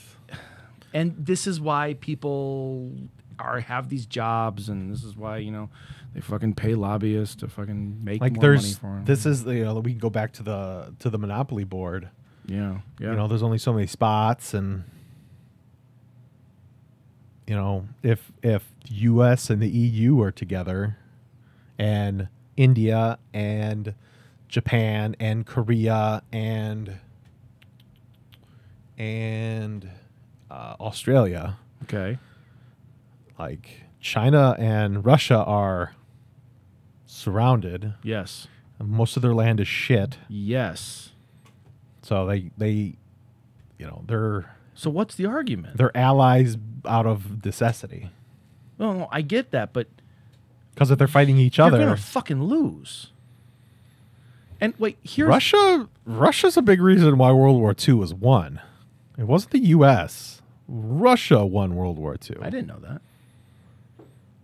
Russia was willing to like expend bodies Oh, that I did. like crazy. Like the Yeah. Battle of Stalingrad, they lost like 1.2 million people in one war. Wasn't half of them their own fucking bullets? Weren't they killing I their don't own men? They were, because they were more scared of the Russians than they were anybody else. Yeah. Which is kind of what's going on right now. They're conscripting people out of. I mean, dude. You want to talk about like being a male in Russia right now of fighting age, of like even like somewhere close to fighting age and health? Like, you're being sent to slaughter. Yeah. Like, I feel bad for them. I feel bad for Russians, not the fucking political landscape that dominates there. They hate America like crazy, and they think that the Ukraine is full of Nazis. See, well, And that's hold the on. thing. The Republican Party agrees. There's so many people in the Republican Party that is saying that Ukraine is nothing but Nazis, and they're like drinking the blood of whatever. Yeah, right. Though for the endocrines, is that what the word is? Adrenochrome. Adrenochrome. Jesus Christ! I cannot. This is fucking D&D, man. And is that what's going on? What was the number 3 movie? Yes. I'm Are they? because I want to. Are they talking about adrenochrome in that one too? They don't, but apparently they allude to it, but they don't actually say it. So Do they make them? Are they demons? Or are they people? They're people, because that's scarier. I mean, I think the banality of evil is pretty fucking scary. I think it's way scarier that your neighbor could murder your whole family than like a That's what demon I'm that saying. you could blame. But Yes. That's fucking terrifying. That's why, like, whenever like zombie movies crop up, I don't give a fuck about the zombies. They're just Christmas ornaments on the tree. It's the people that scare the shit out of me. those are the real Walking Dead. Those, yeah. And that's where, like, that's where that title comes from. It has nothing to do with the fucking zombies. It has to do with the people who, George Romero said it. He said, in an end-all, be-all, no-holds-barred, end-of-the-world scenario, you will see who people really are. That's why I think Night of the Living Dead is still one of the greatest movies. Oh, big time. Yeah, I mean, that's like if like shit really went down. Like, it is weird. Like, how would Buttertown like really fare in this? You know what I mean? Okay, that's a great question. You know war better than I do. You know how it impacts a society around it and things like that. How would what would be a legitimate scenario? Not a zombie apocalypse, because it's not going to happen outside of California or Florida. So what would actually happen? Would we have a Red Dawn situation, or would it be something else? I think like if like, are we talking like Civil War? I think like new Civil War would happen. Something similar to like happened with the Troubles in The Troubles? the Troubles From Star Trek? No, in Northern Ireland. Oh, okay. I watched the wrong show. Yeah, right. It would be like the IRA and Okay. so it would be a lot of terrorist attacks. It'd be bombings. It'd be like random shootings In Buttertown? in Buttertown. That's the way I would see it. Do you think the city would be divided geographically, or do you think people would be more, I don't know, what's the right word for it, where it's just like speckles? I mean, you could like the way that this town was in the 90s. Like the east side of the town was pretty rough. That was like the poorer part of town, and Right. Because it's divided by a river, a pretty big river. yeah. But I think the east side of town and the west side of town, I think the east side of town and like the near west side of town is all kind of pretty similar, but like everything by Randall's a whole different thing. Yeah, that's true. Well, I mean, like you and I are on opposite sides of the river. Do you think it would split geographically? Because you're saying in the 90s was like this. But what about right now? Do you think it would be geographical? I don't know, like what would like. I'm trying to like, when I was in Iraq, like that was a completely fallen state, and the first thing you do is you march into the police station because the police will be the first people to turn over the unwanted ones. You always just go to the police. The police will turn on the people first. Or at least they'll turn on the people that they don't like. Because right now, like if we walked into the police station and I had all the guns. Yeah. And I say, where are all the bad people that are going to like cause a ruckus? They'll give the names. They know all of them. They know where all the bad guys are. They know where they live, you know, and because of laws and stuff, like they couldn't do anything about it before. But when the laws go out the window. When the laws go out the window, they'll gladly give up those people to save themselves first. Do you think they would be saving themselves, or do you think they'd be doing it for the greater good? I mean, they might think one or the other. You know, it won't be that way. They might think one way or another. Yeah, they'll think one way or another. That's interesting. But you just go to the police station first, because they're the ones that have to keep like the local law and order. So is there law and order at that point? Well, the cops still know where everybody is. You still like would talk to the chief of police or something like that. Okay, but like that's so you know, like those are the people that know all the bad stuff. But then you'll have like bands of people that cause some shit at night, you know, and they're going to try and band together to stop whatever's going on, to stop whoever like the person in town is. So, you know, they'll know like, you know, Mohammed over there, he used to work at the Air Force Base and he had access to all these hand grenades. And now he took a box with him because he knew that something was going down. So like he'd have hand grenades and some other guy would have like mortars. And then everybody kind of at night they would all kind of band together, and whoever knew how to use these things, they would, you know, they'd lob mortars or rockets over the fences at night and hope not to get caught. So it would be like small things. Like guerrilla style. Yeah, it'll be a lot of guerrilla tactics. Okay. At least that's what this, you know. That was like a big force versus a little force. Here, like I don't know who. That's the issue. Is that then you have neighbors. You have people like you don't know. Let's say we're going down the road of the Civil War, where you actually have a split between two different people, and it's not going to be geographical. It's not going to be the North versus the South. It's not going to be the east side of Buttertown. I do think like I know there's a guy with a Trump flag off a Summit.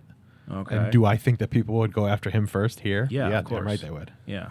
I mean, there's a reason. Like I don't put signs up at my house. Yep. I thought about that. I don't think it's safe to put up signs right now. Nope. I don't think it's ever fucking safe to put up. It used to be a secret ballot. Political affiliations. Like the thing that always fucking floored me was when the like moms or parents would put the pictures of their kids, you know, like the stick family of their kids on the back of the SUV, and then put their names under it. Are you fucking kidding me? That is kidnapping or murder 101. Oh, dude. Okay, so I just listened to a 2-part podcast about kidnapping. So sorry, I didn't mean to go down. It's just like this is a good one too. So there is the kidnapping, like the idea, like when we like right now, there are YouTube videos, there are TikTok videos. There's all sorts of things of people talking about kidnapping. Okay, you remember like all the emails and everything that you used to get about of kidnapping? Like, yeah, like, you know, if you see somebody do this with the bottle by your car, drive away because it's part of a gang. Yeah. Pro tips on how not to get kidnapped. Yeah. Well, I guess like all of that stuff has been going on for hundreds of years, and it's just the information. The idea of conning people for money with. That's the second oldest profession. Con? No, think about it. Yeah. I mean, a pimp. Somebody paid basically. Prostitution's probably the oldest, and then the second oldest. You're making money off of that? Give me money and I'll protect you. There you go. So when I was listening to this podcast, it's Behind the Bastards is the name of the podcast. It's a great fucking name. It is, and they do podcasts about assholes. Yeah, and he did a 2-part series on kind of the history of the kidnapping myth, because they were talking about like how there's all this myth of all these white suburbanites being like kidnapped in Mexico, And like in the grand scheme of things, like there's like it doesn't really happen as often as people would say. Like, do people get kidnapped sometimes? Yeah. Yeah. But like again, like try and make it out like white suburbanites are being kidnapped all over the world. Because if white suburbanites are getting kidnapped, why won't you? Exactly. But they started talking about how like this was hundreds of years ago. It was the story of, you know, do this or you'll get kidnapped and then send me money and I'll help you. Oh. That's essentially what it was. And they said like it really picked up in America with chain letters. Do you remember when you were young, did you ever get a chain letter? Yeah, yeah. You know, where you like an actual handwritten chain letter? Yeah. So those used to be awful. Like in the way that we would get junk mail now, and which is just crap to try and, if you think about it, 99% of your email is just ways on people are just trying to steal from you. Because if you send out 1 million things, if only one person does it and they give you $1,000, you've made $1,000. Yeah, exactly. Yeah. But chain letters were so bad in America that like it would shut down entire post offices. You're kidding. Because they couldn't handle all the letters because it was so bad. And it ended up getting really big during World War I when people's kids were being sent away to war in Europe. Right. And somebody just would write a letter saying, you know, if you don't send this letter out to somebody else, you're going to get bad luck. If you don't send it out to 10 people and like send a dime to this address. And, you know, that's right. And the way it would work is one person would send it to 10 people and another person would then like those 10 people would send it to 10 people and so on and so on. Yeah. And again, you don't have to have everybody fall for it, but if just a couple people do it, you've literally wrote 10 letters. And you're making money for nothing. Well, then it's automated income at that point. And it's automated income. And at the time, there was hundreds of thousands of mothers and fathers who were worried about their sons, of course, their husbands and sons and brothers being sent to war. And they're like, you know what? You know, just in case. Preying on people's emotions. Yeah. You're preying on people's emotions. So it was such a huge problem in America then. And, you know, it ended up happening during World War II. And, it, you know, right when email happened, like how often did you get emails about, you know, all these different ways that people would prey on people? And there's a guy who like literally would collect these. There's like, he's like his own, like a museum of all of these letters that go back hundreds of years. You know, and who do you get like, and what's the new thing now? Like Facebook is just sending out things where, you know, this is how we're going to protect you. And now like there's YouTube videos. There's YouTube videos. Oh God, galore of people talking about how they were, and they showed like this one woman who was a quote unquote influencer. Okay. And, you know, she'd have videos and she would talk about, you know, how to make, you know, and he went through and showed like, you know, here's a woman who's made hundreds of videos. Yeah. And, you know, she won't get more than like maybe a couple thousand views, but she told one video where, you know, how she was almost kidnapped. Okay. And people just bought it. She got like 100 million views. How much money do you get off 100 million views? You know, money. But if people share it, you're gonna make money for really doing nothing. She just made up a story. In this case, she took a picture of like a couple who weren't like. She just made it up and took a picture of some people, and like it ended up like coming back on her. And I think she ended up having to do prison time for it. But no shit. But like this idea that everybody's out to get you. Yeah. You know, I mean, there's no coincidence that, you know, there's people pulling into driveways and people are going out in the driveways and shooting the drivers in the face because they think everybody's out to get them.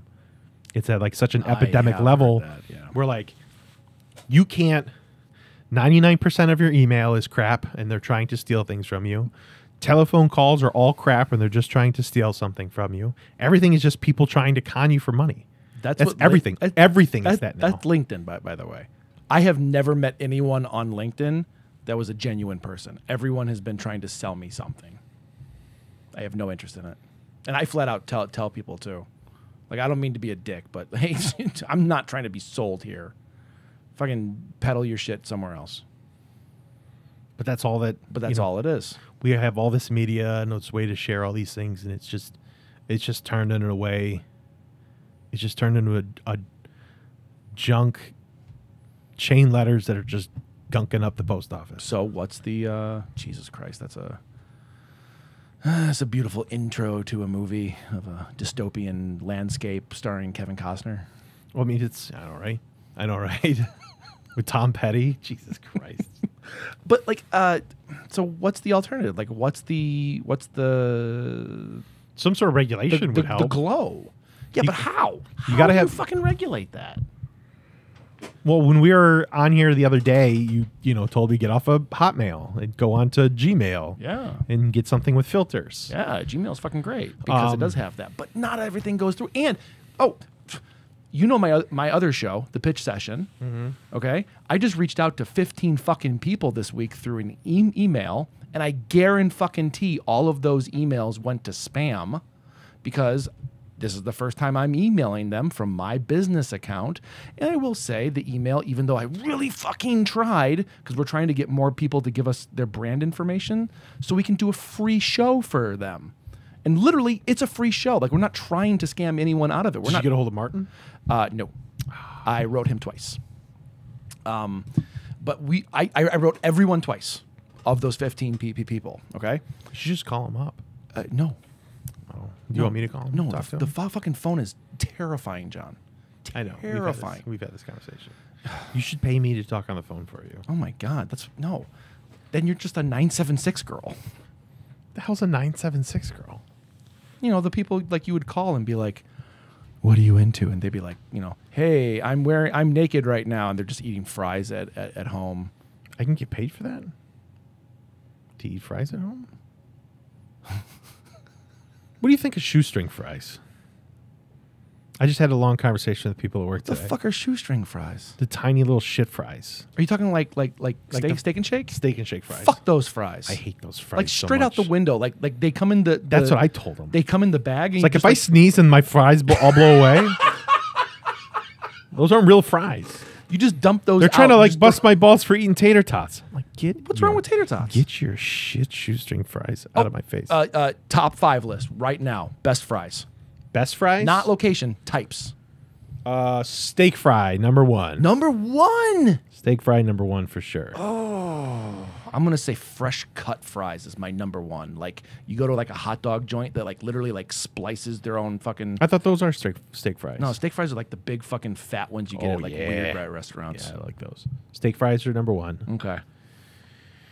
What's your number 2? Tater tots, number 2. Tater tots. I would call it. Is the tater tot like a brother of French fries? I would. Yeah, I mean, it's technically potatoes. It's the same fucking thing. It's just tater mashed. tots, number 2. Number 3, I would do waffle fries. Oh, my man. Love waffle fries. Number 4, I'm going to throw it out there and I'll go sweet potato fries. Really? I do like sweet potato fries. Those can be really good, especially with like sea salt or something. With that thick ass sea salt. I love that stuff. I like the crunches, yeah. Number 5, bring it home. I'll do crinkle fry. Crinkle. Then I'll do a crinkle. My man. But I don't like the spiral stuff that they got at Arby's. I don't like that. No, because they never taste cooked. They never taste cooked. That's exactly it. Yeah. They're almost. Those are Andy's number 1s. The number 2. The Arby? The Arby ones? Yeah, she fucking loves those like spiral fries. And I'm like, ooh, they just taste like underdone. Yeah, they're uncooked. Like, what is it about? I don't know, but sometimes like no, now that I'm saying it. Yeah, they always taste wrong to me. Yeah. They taste wet. I mean, like there's like regular wet. fries. Like McDonald's has got some pretty baller fries. They're fucking awesome. They are. But I they think put sugar in it. That's more of the oil, and the sugar. Yeah. Wendy's also, I really like their fries. Do you really? I don't like them. I think they used to taste really good. I don't really like them much anymore. I don't like Burger King's fries. I don't know. But the weird thing is I don't really do ketchup on fries. Mm-hmm. But for some reason, the ketchup on Burger King fries tastes amazing. No shit. Only with ketchup. Well, that's weird. It is weird because I don't like ketchup on fries. Yeah, I don't like ketchup on fries either. I don't like ketchup on anything. You won't do it on eggs? I don't like fucking pizza sauce. Oh, that's true. I do have a tomato that I fucking love though. and like The black velvet one. black velour. the black black Krim. It's called the Russian black Krim. They are fucking delicious, and I will sit and I will eat a whole tomato. There is a ketchup that I only saw when I was in Colorado, and it was called Elevate. That's called barbecue sauce, John. That's Elevate was like the best fucking ketchup I've ever had. What was different about it? Organic. Like it's a ketchup that like it's only once you open it, you got to throw it away soon. And it was the best tasting ketchup I've ever had. No, like good bread is like that too. Like you only get like a day or two before it starts to go bad. Yeah. Which is a fucking shame because I'll buy like hot dog buns or something like the really doughy, like pretzel buns. And I'll be like, oh my God, in like 5 days, I'm going to make brats and I'm going to be so excited. And then everything's rotten. I mean, that's the way that all Europe just buys everything fresh. That's so weird to me. Someone was telling me that the other day too. Yeah, but we're like, we don't like most of the stuff. There are so many things in America that go for food here that would be illegal to sell in Europe. I know that. And number one, American cheese. But it's not cheese. I don't. But for some stupid reason, dude. Why does American cheese taste so good on a hamburger? Well, okay, yeah, I will. Why is that? I will say that. Yeah, for some reason, dude. It is weird. By the way, I don't know if you've ever had it. Wagyu cheese, Wagyu American cheese. How do you spell it? WAUGYA. Some Wagyu. Like it. Like as soon as you see it, you're like, oh, that's fucking Wagyu. That's what Jason was talking about. We get it at Woodman's, and the shit doesn't melt. Like ever? Well, I mean it will. Like if you put it on a grill, you put it on a burger, it doesn't really melt. Like Kraft, it kind of just turns gooey, you know, because plastic burns at a certain temperature. But Wagyu, it doesn't really melt. It kind of stays the shape, but when you eat it, fuck, does it taste good? And it melts while you're eating it. It doesn't turn into goo. It just tastes like cheese. It's really good. It's really good. What type of cheese do you put on a grilled cheese sandwich? 99% of the time, American Kraft. It has to be Kraft, not Wagyu. Has to be Kraft singles. I highly recommend making a grilled cheese sandwich with brie. And it's a soft cheese. Make it with brie and apples. Oh. That shit is... I do like cheese and apples, though. Amazing.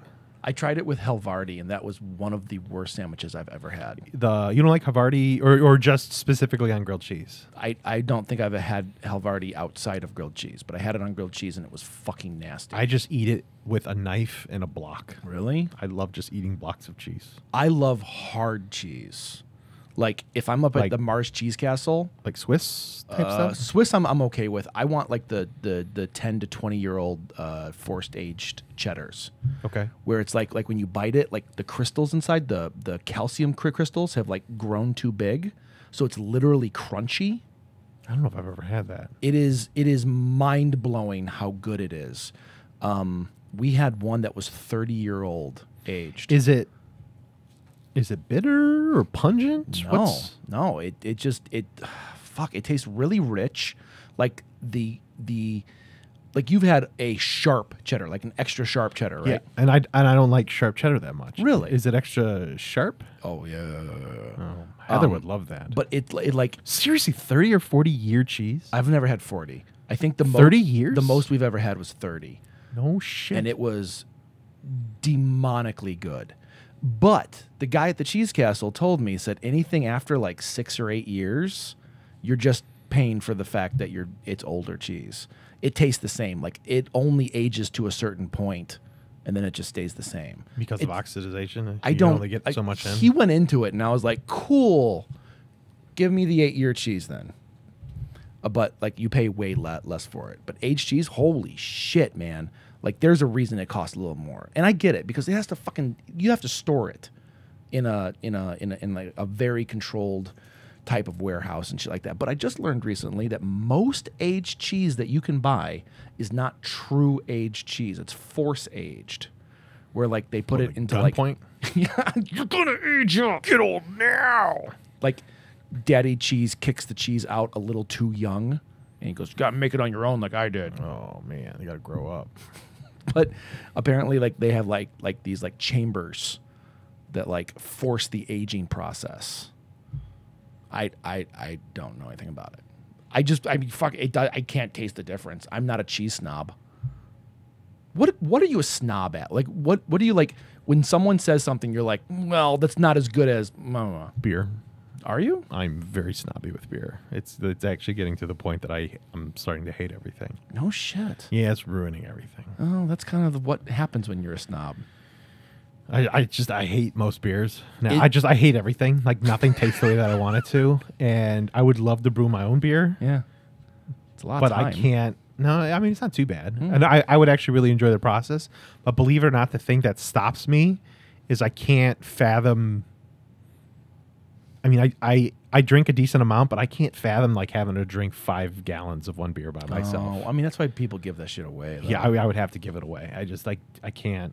So beer, so you're a snob for beer, but is there like a beer that you're like, this is fucking great, it's amazing? I don't care can what tell anyone you, says. there's one that is gross no matter what. I'm listening. It is a shit. What is it? John. Is it an IPA? It is. So I mean, I don't really like IPAs, but there are some that are really good. Like I think some American IPAs are pretty good. Hazy, I would prefer over like one of like the 120 minute. Even though I said I fucking hate IPAs. I'm trying to remember the name. Hold on. Oh, this is good podcasting. So I'll talk for a little bit. Beer, I think, is one of those things that either you are a snob or it's beer. But I don't think anyone is like all beer is good. I think the variety is way too wide to justify someone liking all beer. Yes, yeah. I don't think that's a possibility. To answer like a beer that's probably going to be amazing will be any of the Belgian beers. I think Belgian beers just are amazing. I think that all of the monks or like abbeys, like a Belgian abbey or something like that. Okay, Belgian abbey. I mean, like there have been monks that have been brewing it for 500 years, those are amazing. They're like complex. They're fucking delicious. They're so good. They're like it's literally hundreds of years of brewing. Like they've got it down. So, do you know what an elevator pitch is? Yes. Like you have one floor to sell me on something. I've never had a Belgian abbey. What's so good about them? They've been brewing it longer than America's been around, probably 3 times over. But what does that have to do with the taste? It's that beer is going to not taste. They've pushed the limits to that particular recipe to the point that if you're not gonna like it, you might as well just like all those grains. You're not gonna like it anyway. You are a terrible salesperson. That's fine. The beer that I hate the most, because I don't want to do a sales pitch. Let's do what we do best here. Let's talk about what we truly hate. Yay! A Kolsch. A Kolsch. Kolsch. I have seen this name so many times. I cannot stand it. What is it? I can't drink it. It's just a bad name. It Kush? sounds like Kush? something you pick out of your crotch. It tastes skunky no matter what. Oh man. And I think I told you this before. Like it makes me mad that there's things out there that I don't like. Like because it's such a I think it's a cop out. Yeah. It is a total cop out to say they are all awful. Yeah. And like I know like with me like Indian food does not sit well with me, but I'll always try it. Always try it. Always try it. Right. Yeah. And I feel the same way about beer. So I'll try a Kolsch. I keep trying. Yeah. And I went to the Great American Brew Fest and I had the best Kolsch's that America had to offer. They're all awful. Oh, that's what I was waiting for. Okay. I can't. I don't know if it's like my. It's my palate for sure. Yeah, It's just I can't drink those things. That's interesting. What else are you a snob about? I mean, architecture, I would say one thing, but I also think you're post snob because you can understand that other people can like things too. I don't think you're the kind of snob. You're not the comic book guy snob, the comic store guy snob, where it's worst architect ever. Right. It's not like, well, everything over there is shit. Like even the Kolsch, you're not saying people who drink it are fucking idiots. You're saying you don't like it. So what is something that you're like? You're hardcore snob about, where you're like, people who don't believe what I believe are fucking idiots. No, nothing. I'm not that way. You don't think so? No, I don't, because I don't believe that everything was black and white. Yeah, that's nice. But you do. No, I did for a long time. I honestly did. I was the hipster. I was the if it's this way or no way, and you're dumb for not believing it. I fucking hate myself for doing that. I am a giant proponent. I'm a champion that if you like something, that is fucking awesome. Even if I don't like it, it doesn't matter because it brings you joy. That's my mindset. So I definitely don't either. I don't find the black and white of a thing. It's dumb. There's too many cool things out there to poo-poo. But I think you can be a snob about things and not believe that.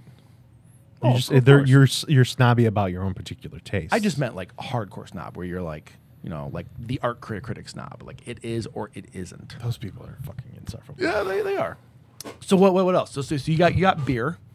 What else do you find yourself? I'm trying to get that way with coffee. Are you? I do. Yeah, you've talked about this. I really do enjoy coffee. I know, like, recently we might be going on vacation to Florida, which I've never been to Florida before. Really? Never. I had to go there for work one time, so I had to go to Miami. Okay. Had a Cuban sandwich, worked a shit ton, and then flew away. Never really got to do a lot there. Yeah. There's not. I don't know. I don't feel like there's a lot of things that drive me to Florida. Like, I'm not a beach person. No. As much as I do enjoy drinking, the thought of like drinking every day sounds pretty awful. It sounds really awful, yeah. And like just spending money at tourist places doesn't sound very good. So why are you going?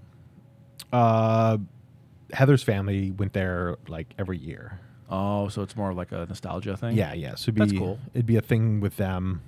Oh, that's really cool. And I'd be going, and I'll just be happy to go along. Yeah. Like, I don't want to like poo-poo it. I was just talking to her brother on the way over here. Yeah. He was just kind of telling me like all the things you do. Anyway, like I love waking up early in the morning, and I think it's super cool to go to like local like coffee shops. Yes. Around the place. That's my favorite. And not I'm not going to go to a chain. Like, you're never going to find me in a... No. You'll never find me at a Starbucks. You'll never find me at a Dutch Brothers. Yeah.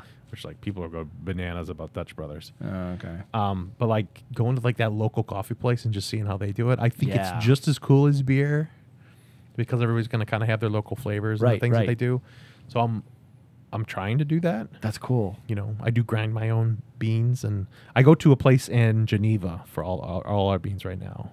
Where's that? What's Geneva? Right off of 3rd Street. There's a little place that has several dozen different flavors of coffee. Okay. Dude, if you've never been there, it's really cool. No, I haven't. I literally have maybe 40 bags of coffee upstairs because, I work out of my house and I have my, coworkers come to be here. So I stock the fucking coffee, and I stock tons of different kinds. All of those 40 bags are literally different kinds of coffee. So I need to get through the fucking apex of shit that I have before I can try anything else. Well, whenever you have time, or whenever you run out of stuff, yeah. I would highly recommend checking out this place in Geneva. Okay. They're really good. Do you know what it's called, or just... I don't. Okay. That's cool. By the way, if you want any coffee upstairs, feel free. You can go... Like to get rid of it? No, I'm not getting rid of anything, but if you would like some... I'm not going to drink any coffee right now. No, I meant, but like if you would like to take some home, you're welcome to, like, whatever you don't want, I will gladly take off your hands or try. Okay. I like having like all the different flavors and stuff. I love that. I like weird trying things. coffee. Oh yeah, absolutely. I think you had like a chocolate orange one that was really interesting. That's Bones. Bones is like the only coffee company that I'm like, yeah, that's fucking awesome. I like Bones a lot. I like the places that I like going are the ones that just have the beans and you just can scoop like 5 ounces in. Hell and, yeah. You get like I don't want a lot. Yeah, I don't want a lot. This is going to make me like 2 or 3 cups of coffee. But if it's not good, I don't want to waste it. Exactly. I want to enjoy it, and then Yeah. cool. If I like it, I'll get more. But if I don't, cool. Yeah, there's a banana foster that they have at this place that I really, really enjoy. Really? Super good. For someone who doesn't like sweet things, do you like you know how like your taste buds change every 7 years? I like dulled sweet things. Dulled sweet things. Yeah, like something if it's super super sweet. Yeah. Oh, yeah. And that's a turnoff for me too. Yeah, but dulled sweet things are really really good. Okay. Okay. And I mean there are some coffees that are really good just coffee wise, but it's like I don't know those feel like they're a little bit harder. I like the flavored ones. Oh yeah, me too. I have never had a coffee that like is like a straight up coffee that I enjoy. Like it always just, to me, it's the same thing as wine or beer. It just tastes like that genre of drink. Like most beer to me just tastes like beer. Most wine to me, except for ice wine. Holy fuck, I love ice wine. Ice wine is very expensive. It's ridiculously expensive, and of course that's the one I fucking like. Those were I remember when I was living in Europe. That's where they're all from, isn't it? Well, ice wine occurs when there's an early freeze and they can't. The grapes are going to go bad no matter what, so they have to do something with it really quick. And it's the grapes that they get, and it changes the chemical, or the molecular level. That was late harvest wine, which is different than ice wine. Late harvest is when you'd pick them like October, November, and like a frost has already come, something like that. Ice wine is when they pick them like in January, when they're frozen, when they're fucking like blocks of ice. Well, they're not growing then. Yeah, they're not growing. This is I was with the people that told me when I was in Germany. Yeah. Was like when they start to grow early in the season, and then you get a freeze. Okay. But that doesn't make sense that it would be like later in the season. Like if you get an early freeze as opposed to, I'm sorry, a late freeze as opposed to an early freeze. I guess they both would be early freezes. Like if it's gonna like a September freeze.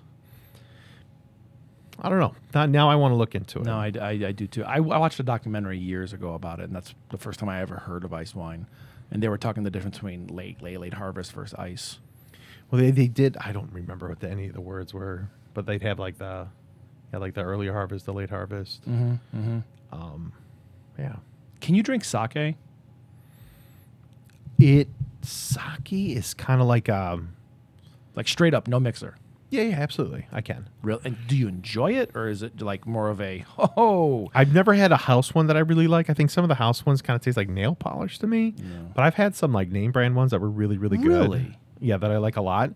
But the tequila does the same thing, and sake, I get like drinky on it really fast. Really? Yeah, and I guess it has to do with the heat. Or your body kind of takes it in really quick. Tequila just gets me fagooger like way too quick. Like I get white girl wasted real fast with tequila. I in general I don't really like to drink hard liquor anymore. I don't know. But the sake was really really good, and the sushi place in town, with the mixed drinks, that was really cool. That's something that I wouldn't mind trying. Yeah. But then again, I don't really do mixed drinks very often either. Yeah. So. I'll drink like once a year. Like you said, you're like done drinking though, but you're talking tonight like you're drinking a lot more than I thought. No, I'll drink beer. Yeah? I don't. It's the hard liquor I don't really drink. Oh, I thought you stopped beer. I mean, I think not early in the year, like I just put it away for several months. Okay. That hard liquor I don't want to. Just doesn't really interest me anymore. Yeah. I mean, kudos to those. Like, I love listening to people talk about wine. I love listening to people talk about like bourbon and shit like that. Like people who have like the taste for it, where they can like taste the oak and the refined flavors. I can't fucking taste anything. I think the one, you know what, you might like this because you like things that taste like a dirty diaper. It's a super expensive Scotch called Lafroig. Oh, I've never heard of it. That it literally tastes like bog water. But it is like, dude, I don't know what it is. Kenny had me try some. Okay. I guess it's super expensive. Of course. It's like so I'll love it. It's only from the Highlands of Scotland. Oh well, okay there. And it's literally they use all the peat moss, so it smells like a shit ton like peat. Ew. And it's like It smells like a shitty garden then. Dude, yeah, it does. I don't know what it is, but it's good? I loved it. You're fucking shitting me. But it's like people hate it. Like they were saying, what's the shit that they sell in Chicago that everybody fucking hates? Malort. It's like a Scottish Malort. Malort's weird because 1 out of 10 people like really Nick loves like it. Nick orders it like unironically. My business partner will fucking drink it for shots and she'll be like, "This is great." I don't get it. I get it. I didn't get it either until I had Lefroy. Until you had Lefroy. Okay. I was like, oh my God. So this is the other thing that Kenny taught me, right? When he drink, like this was a couple years ago, I think. When was it? I don't remember. I don't remember when it was. He would take a little bit. He literally takes a shot glass. You put your hand on top of the shot glass. Just turn it over real quick. And just splash it on your hand. Okay. Rub your hands together. And then smell. And like it gets super complex when you smell it. Because you can actually smell all the things that are in it. And like that's when like with Lefroy, it's like being, oh my God, it's like just because I love canoeing and I like being on the water and like there's this like kind of like a small smell of decay. I know this sounds so weird, but like the smell of decay because I grew up next to a creek. Yeah, and like dude, like that's like the childhood. That's the childhood. So when I smell this stuff, I love it. So when you do that and you smell it and then you drink it, it was such a very enjoyable experience. Okay, Lefroy, LAPHROIG. Yep, that's the one. They're not cheap. Well, they're not expensive. Granted, I'm looking in pounds, so maybe I'm when I saw Kenny, it was like somewhere in 80 to 100 or something. Oh, they get way more expensive fast. Yeah. Like it literally went from 33 pounds to 1,075 pounds. Like you remember, the like next 33 is like that's like $80. Oh, is it? I don't know the was it 2.2 times? Is it 33 times 2.2? Is that right? Oh my God, 12,000 pounds! What the fuck? Does it blow you? Oh, it tastes like orange creamsicle. Yeah, I'm down for that. That's cool. Yeah, that definitely. 12,000. Okay, you were not looking at the right thing. Dude, that's like 20. No, if it's tasting like oranges, it's not. It says orange, so my fucking adolescent brain is like, oh, it must be orange creamsicle. Oh, it's Fanta for sure. Ooh, orange stuff. I always wanted Sunny Delight to do a reverse one of their commercials. You know, like everyone quotes the "ew, purple stuff." All right, Sunny D. I want them to do a reverse thing.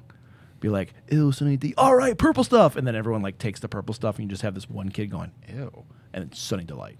Yeah, Dave Chappelle did a whole bit about that. No. Yeah. Oh, you remember? You don't remember? No. Purple, sugar, water. Yeah. Purple drink. I want some of that purple stuff. But like to me, it's cooler if the actual brand does it. Of purple stuff? Well, no, not purple stuff. Do you think that there's a drink called purple stuff? No, God damn it! You're doing the fucking social media thing again. Do you remember that back in the 90s, where they just had like, it was just a bottle and it was just a color? Do you remember the ones that like they look like grenades? Yes, that's exactly the ones I'm talking about. You get them at Jewel and they were a quarter each, and they had that awful tinfoil top that like never it either never stuck and it just like literally fell off as you were moving it into the cart, or it stuck so goddamn hard that you just peeled off a piece of it and then you had to like crimp off the other sides and it cut the corners of your mouth while you were drinking them, and they were the most disgusting fucking delicious things I've ever had. Do you remember what was the wax candy where you twist the top and you drink the inside? I don't fucking understand why anyone liked I don't those. remember. They were nasty. I never got those, and I never got the vampire teeth wax vampire teeth. And people would put them in their mouth and they start to chew them. I'm like, you're fucking eating a candle. Yeah, they're chewing on a candle. The fuck is wrong with you? I mean, there's a Snickers right here, motherfucker. I think that's the title right now. But I mean, like, seriously, like you are chewing on a candle. You are, and it wasn't even like a good tasting candle. It wasn't flavored. I always thought I was weird. It was like a mint. It was like it was like toothpaste. I never tasted the toothpaste. It was a toothpaste. It tasted flavored like dust. It was a toothpaste flavored candle. Like it was just all these gross things. That was probably like candy for like people from the Great Depression. We chewed on candles that we mixed with toothpaste. But after you're done with it, Timmy, spit it back out so we have light tonight to read your fucking obituary. Right. Well, no, they couldn't afford toothbrushes, so they had to chew. They had to chew the candles. They had to chew on fluoride and wax. Look how much fun I'm having. I'm a vampire. All right, Grandpa, go to bed. The fucking the sugar dots on the wax paper too. Yeah, I never got that. Andy loves those. I don't get it. I remember like not getting it. It's like, do I just eat the paper? What's happening? Well, what bothered me was like the paper would always come off with them, and then you eat them. You're like, okay, the paper's gross, but it's like, this is just sugar. Like, there's no flavor to this. Yeah, I never really. Somebody made money with that. A lot. If you and I are talking about this like this was a normal thing, like, okay, we live in... I'm going to put a dollop of sugar on it and sell it to the fat kids. Or you make them fat, and that's how you make your money. That's how you get a goose's glue to clog up the pipes. I feel bad for Wonka. He's going to lose a fortune in fats. Oh, man. Oh, fuck. We live in a part of the culture, a part of the country called the there's an actual marketing term for it, where they'll try the Rust Belts. They'll try new things here that they won't put out to like the East Coast or the West Coast, because as David Cross once said it, if Jimmy in Illinois grows a third arm, no one's going to care. I've had bratwurst from McDonald's. You ever had a bratwurst? No, not from McDonald's. I had a McDonald's bratwurst. That was interesting. But we'll get those menu items. We'll get those weirder things because we're the test market. We're the fuck. You remember the tacos at Burger King? Yes. Oh my God, those were great. Everybody went on and on about the tacos They were from Burger King. Okay, they weren't tacos. They were burger tacos. They were fucking dog shit. You and I, we grew up in a Mexican fucking town. And we moved to Buttertown, another Mexican fucking town with the greatest fucking Mexican food. I'm sorry, I have been around this country. No, fucking Texas can't do Mexican fucking food as well as the food around here. I didn't like the Mexican food in Colorado. Oh my God. And they're closer to Mexico. Yes, I don't fucking get it. I don't like. Where was I? San Antonio, which is there. Mm-hmm. I had a Mexican. I had street tacos. Like to me, if you go to a restaurant and like you're being served by a white person, I'm sorry, I don't mean to be racist, but it's like, holy shit, I probably am not gonna like your food. 100%. If I have to order in Spanish so they'll understand what the fuck I want, chances are I might like it. Okay, like the 2 Mexican places around here, I can't speak in English. And I'm okay with that. I'm super okay with that because the food is so fucking good. Totally. I will make sure that I'm pronouncing the right words right. You know what I hate? I cannot stand California tacos. What are California tacos? Dude, they put like avocado and tomatoes and shit on there. Oh my God, it's so gross. Güero tacos. That's like lettuce. Lettuce doesn't belong on lettuce, taco. tomato, Cheese. and like... Yeah. Get the fuck out of here, Taco Bell. Dude, you need cilantro and you need onion. That's it. And that's it. Cebolla y cilantro. Asada tacos. 3. Con lime? Or Lime. Oh, no. Wait. Lime is lemon. Limon? No, limon is... Limon is lime. I don't remember. I think that's right, because I was always like, what the fuck? Like, there's an N in there. But it's tortillas. Oh, fuck. What's corn? Because I don't do flour anymore, man. Flour, harina, tortillas harina. Fucking gross. Maize. Maize? Well, I know corn is maize. Maize. Yeah. Maize. But I don't think that's how you say it. Have you ever gotten the The cart corn. You fuck yeah. There's a word for it, and I'm forgetting the word. I know, I'm forgetting it too. Andy knows it because like she had it for the first time, and she's like, "This is the greatest thing ever." You can get Pringles. They had a test market for Pringles of that flavor in Elgin. Oh, it was amazing. Come on. I know, like, everybody's yelling at us right now. Hold on. I'm gonna text my wife real quick. Hey, what's the name of the Mexican corn dish with the mayonnaise and the hot I'm so ashamed of myself that I can't remember this right now. It is late, and I'm... She's literally sitting in bed right now trying to sleep, and I'm like, hey, what's that thing that makes us fatter? What's the corn thing with the mayonnaise on it?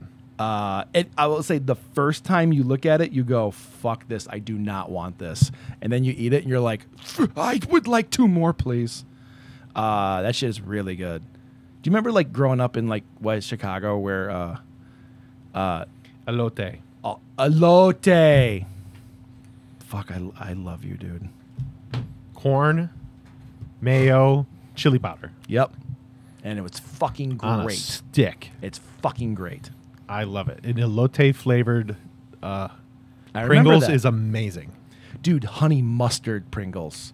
I know they don't make them anymore, but literally every time I go to the grocery store, I look and see if they have honey mustard Pringles. I don't They're really so do Pringles fucking very good. often. The last time I had Pringles was The elote? the elote one. Dude, Doritos came out with a new flavor recently. Mm-hmm. Chinese hot mustard. They don't call it that. They call it hot mustard. Like the packets? the little packets, right? Does it clear your sinuses? Oh, a lot. Like, I've had ghost pepper chips. I've had Reaper chips.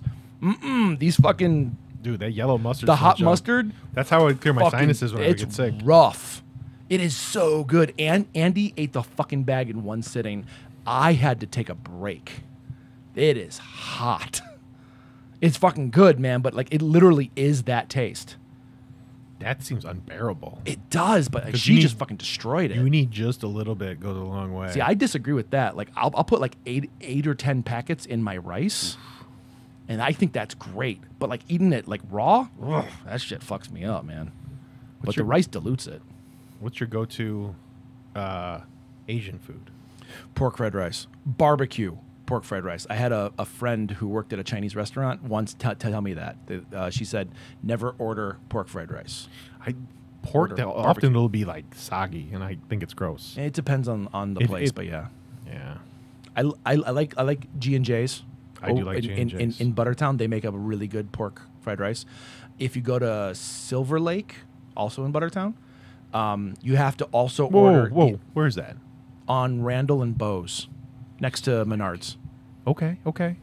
Not the greatest food, but the rice, if you order also the barbecue pork appetizer, which is $6, and I chop that up and I put it in my rice, it is fucking unbelievably good. Yeah. Yeah. Bad crab rangoon, great egg rolls. The thing that that has been making me mad with G&J's is like, why do they keep skipping out on giving me white rice when I'm ordering the entrees? That happens almost every time. No shit. They won't give us a rice. Oh, I didn't know that. I mean, like, dude, I ordered this food. Like, come with the white rice. Yeah. Give me my white rice. I've never had them not give me rice. It's because it's you, Jay. Yeah, I know. I'm pretty fucking great.